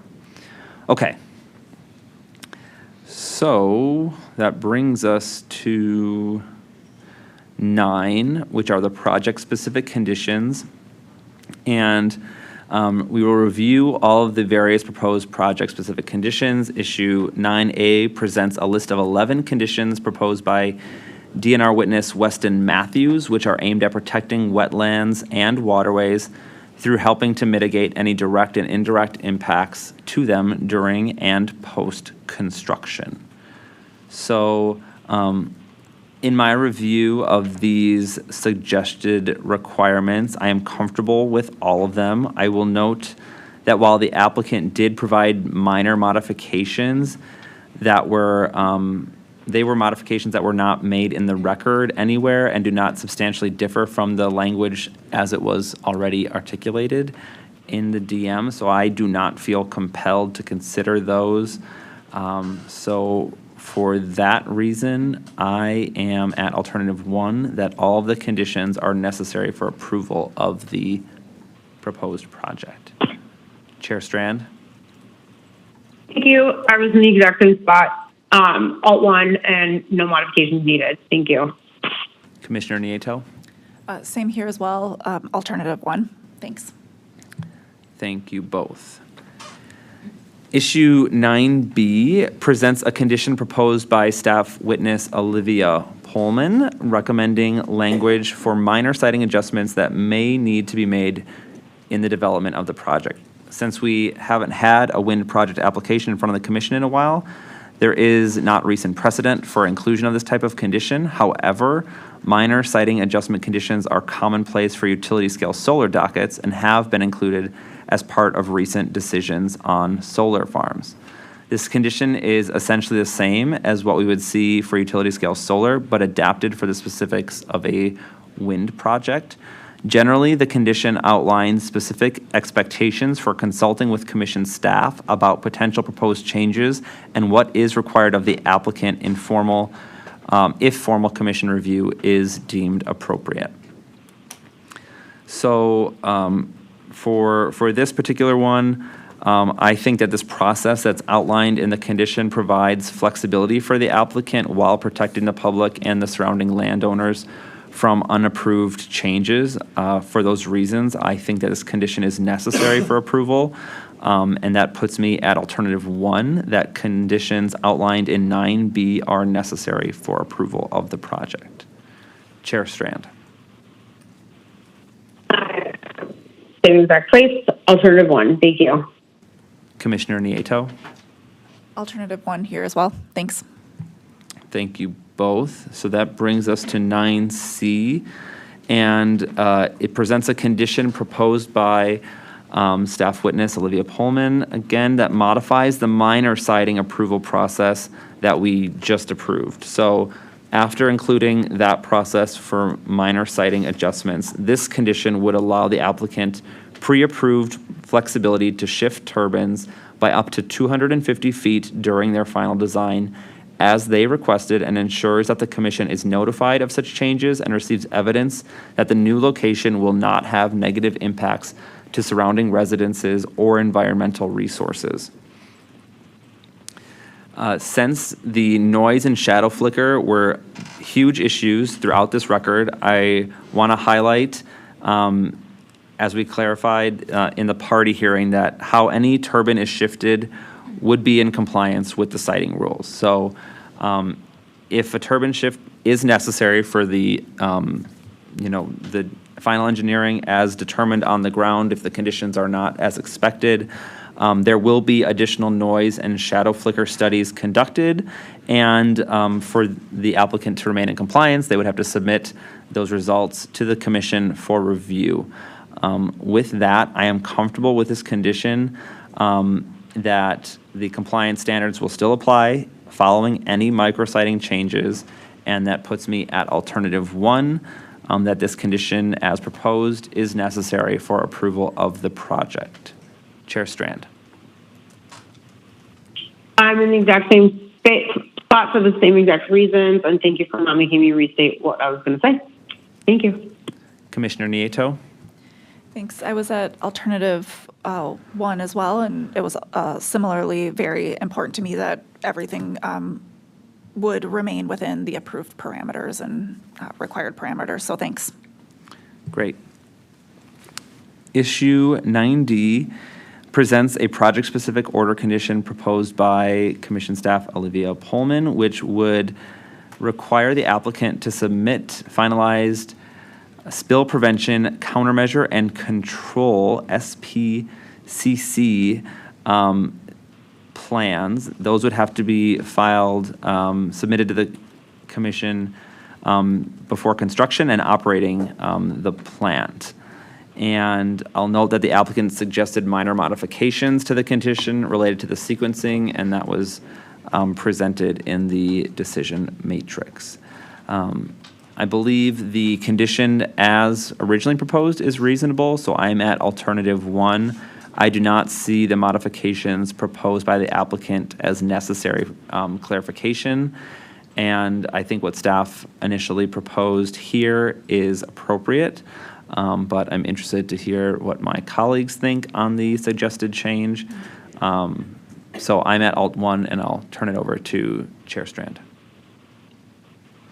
Thank you. I was interested to hear what you had to say, but I'm totally comfortable joining you at Alt 1, and I think that's a defensible position. Thank you. Commissioner Nieto. Thanks. I came in at Alt 1 as well, and didn't find it necessary to bifurcate those, so thank you. Great. 9E presents a project-specific order condition proposed by Commission staff witness Colton Bushy that would require the applicant to provide results of all MISO DPP studies, any surplus interconnection study reports, and the generator interconnection agreements related to the project when they have been completed. This issue was essentially uncontested. Everyone is in agreement that we should receive the results of the generator interconnection study process that is conducted by MISO for interconnecting these facilities. So I am at alternative 1, that the DPP condition is necessary for approval of the proposed project. Chair Strand. I'm at Alt 1 on this one as well. Thank you. Commissioner Nieto. Alternative 1, thanks. Thank you both. Issue 9F is a project-specific condition proposed by intervenor trustees of 435 County Highway E, Rui. I have not pronounced that word out loud before. I apologize. And the let's see here. They recommend 6 order conditions, in which 5 expand the geological evaluation and 1 that asks for the defining and documentation of financial and legal responsibilities for potential future damage as a result of the project. I just at the very outset, I want to state that I do not think that these additional conditions are reasonable, and I am at alternative 3 for this issue. To support that stance, I'll reiterate some aspects of this project that are set forth and clearly demonstrated in the record. So the intervenor here asks for several conditions related to the completion of a geological survey. I would like to just state for the record that the geotechnical report as part of the record, which was conducted and prepared by a qualified engineering company, stated that there would be a final geotechnical investigation. Borings were conducted at all of the sites and showed a lack of mines or risks below the proposed turbine sites. There was a lot of conversation in the record about unknowns that could be beyond the current set of information, and the expert that spoke to the geology of the land in this area that has a ton of experience with this type of rock formation described the risks as so remotely minimal to what the interveners were suggesting could be possible from the unknowns. So for me, there was a lack of evidence of the risks that were presented and discussed by the interveners. And so I want to make it clear that the final geotechnical report that would be used will do a great job of making sure that the strength, compressibility, stiffness, and density of the soil and rock at the site is sufficient to support the foundations. So that final report will be used to design the turbine foundations. There was a lot of conversation about uncertainty as to what the foundations will need to look like because the turbine was not yet selected. And so in the final engineering, all of those things will happen. And again, it is in the applicant's interest to ensure that these turbines operate and produce money for the applicant. And their experts have reviewed and found no evidence at these sites of the risks that the interveners said may be present. And so I want to just say that the specific issues of borings were addressed. So that was one of the proposed conditions, additional investigation and study. I think there's been sufficient investigation and will be more before the final design and construction of the project. So I think that discussion between what the geotechnical report already has and then the expert review of the fact that that provides sufficient safety for constructing on this type of geological formation made me comfortable that we are good and we do not need these other proposed conditions. And so for those reasons, I am at alternative 3 that none of the conditions outlined in issue 9F are necessary for approval. Chair Strand. For that discussion of this issue, I was at the exact same place, alternative 3, that none of these conditions are necessary. Thank you. Commissioner Nieto. Thank you. I was at alternative 3 as well, and appreciate you walking through that important discussion. It was a big feature and big discussion in the record, and appreciate you sharing that analysis and articulating it for everyone as well. All right, so issue 9G is next, and this presents a project-specific condition proposed by an intervener, which has to do with concerns related to groundwater monitoring, establishment of long-term security bonds, adding sensors to turbines, and construction of clay barriers. So once again, none of these conditions appear reasonable to me in my review of the record. The evidence of risk has not been demonstrated for these conditions to be considered appropriate in my thinking. Regarding the merits of specific conditions for proposed condition A, it is not clear to me what threshold would be used for determining this stated risk.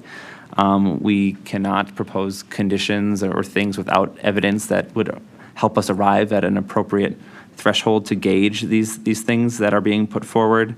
And then the proposed condition E seems redundant to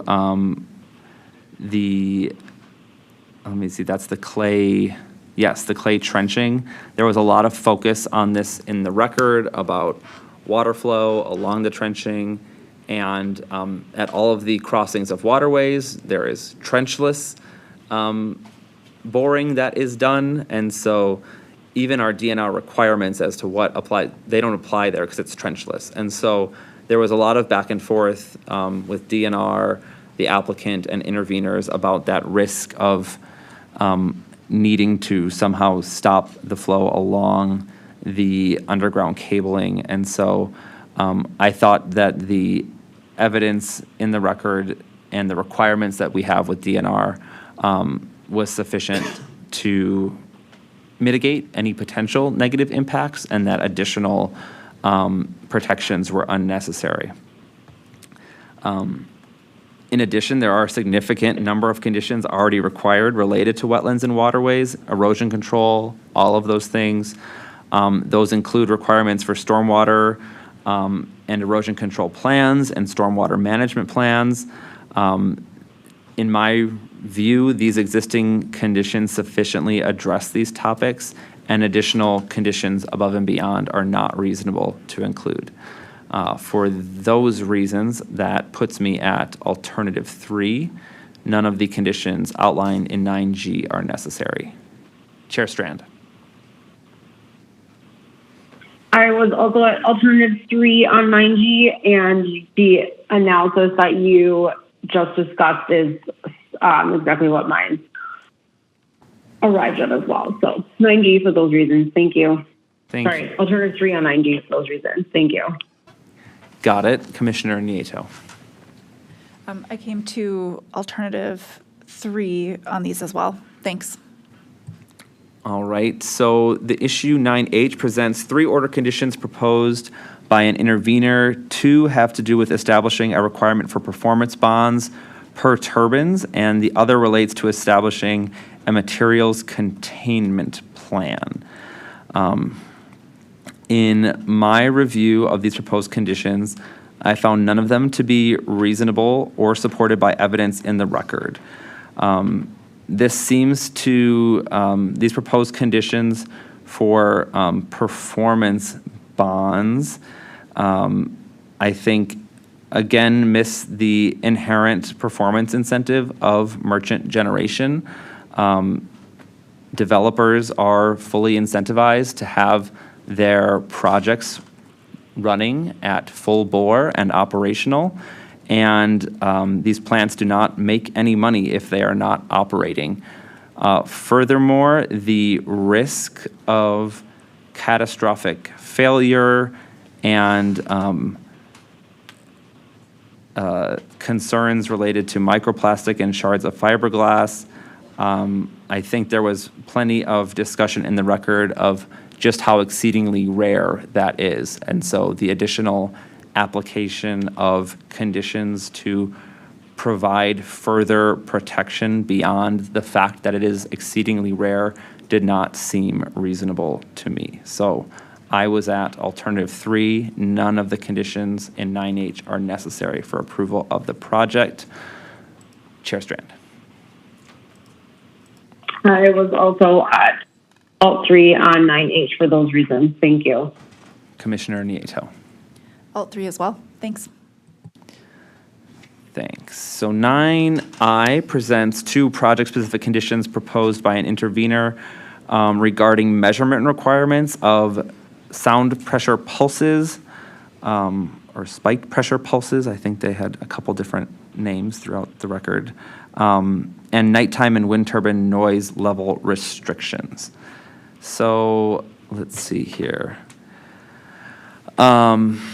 We have sound thresholds established in our requirements, and those thresholds apply to this project, and the applicant has demonstrated meeting of those thresholds. In my review, nothing beyond those thresholds would be reasonable given the evidence in the record.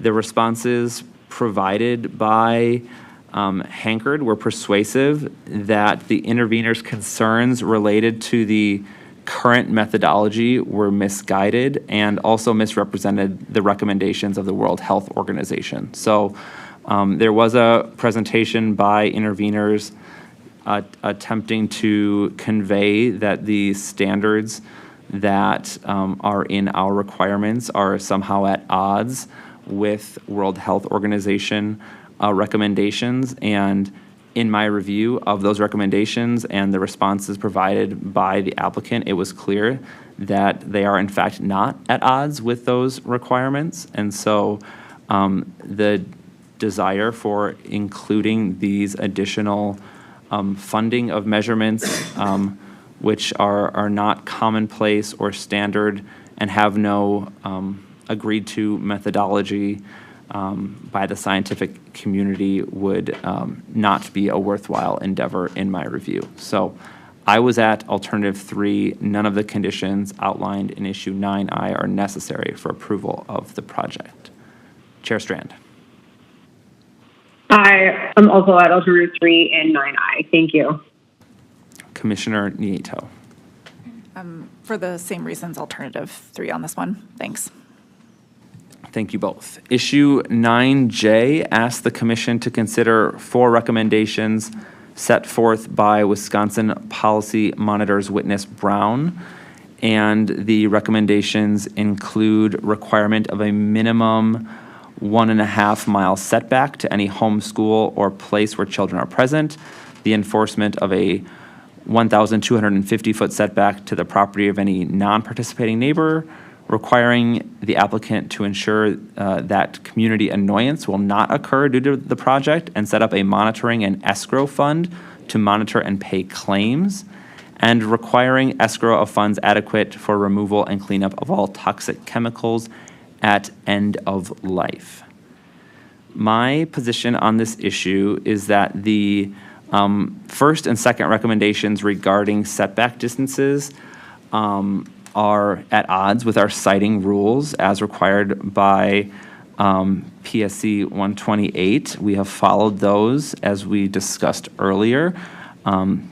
There is nothing additional required of the applicant, and my review is that the requested condition would put extreme limitations on what landowners can choose to do with their property and do not present a reasonable balance of interests.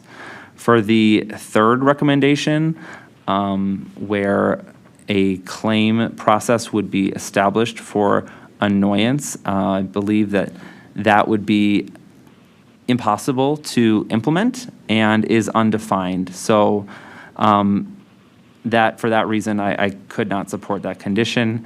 And the last recommendation related to decommissioning, I'll note that we have a very robust decommissioning requirement that is consistent across a variety of technologies and is in place, and I believe to be solid and working and sensible given the inherent value of these projects as was discussed in the record.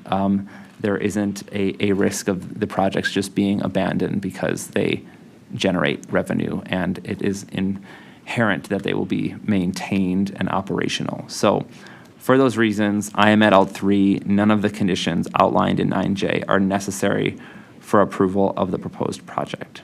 Chair Strand.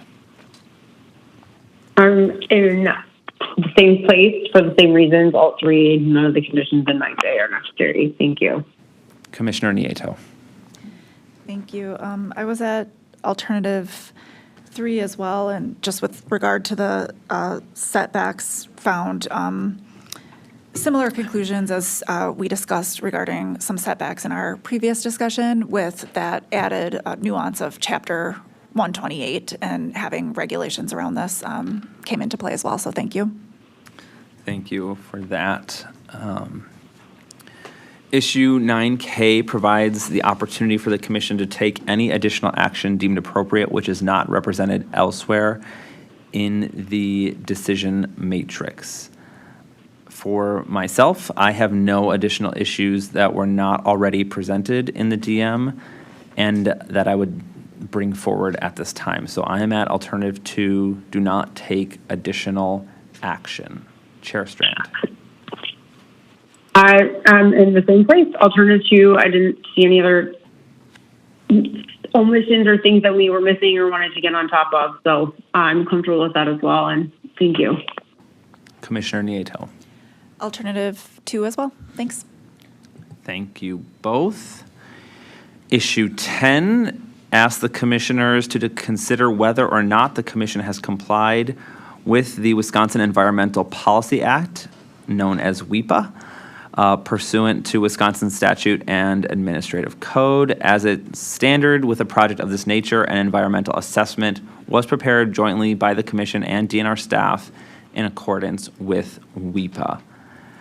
I fully believe that we have complied with WEPA and the development of the EA, as always, was useful to my review of the project and included very helpful information for my review and consideration of this application. So I am at alternative 1. The commission has complied with WEPA.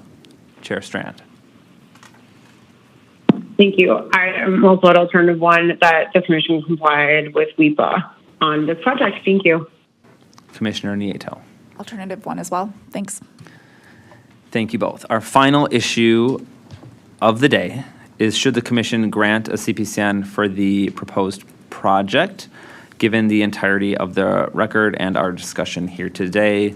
For this issue, I am at alternative 2, that yes, the commission should grant a CPCN for the proposed project with the conditions as we have discussed throughout our meeting. So alt 2 for me, Chair Strand. I am also at alt 2 on this one. Thank you. Thank you. Commissioner Nieto. Alternative 2. Thank you. Great. That brings it to the end of my discussion, Chair Strand. Thank you, Commissioner Hawkins. Great job leading our discussion. As long as legal has everything they need, I think we are ready for a motion on this item. Legal is good. All right. Thank you. In docket 9827 CE 100, I move we approve the application for Badger Hollow Wind Farm consistent with our discussion today. Second. All in favor? Aye. Aye. Okay. That concludes our official business for today. I do want to thank Commissioner Nieto and Commissioner Hawkins again for their excellent leadership of those very arduous discussion items, and everyone who participated and stuck around and got us where we are today. Thank you all for your work and for your patience, and thank you everyone again for being flexible with me being virtual today. Our next open meeting is scheduled for next Thursday, October 2nd, 2025 at 10:30 a.m. May I have a motion to adjourn? I move we stand adjourned until Thursday, October 2nd, 2025 at 10:30 a.m. Second. All in favor? Aye. Aye. Aye. Thank you. We're adjourned.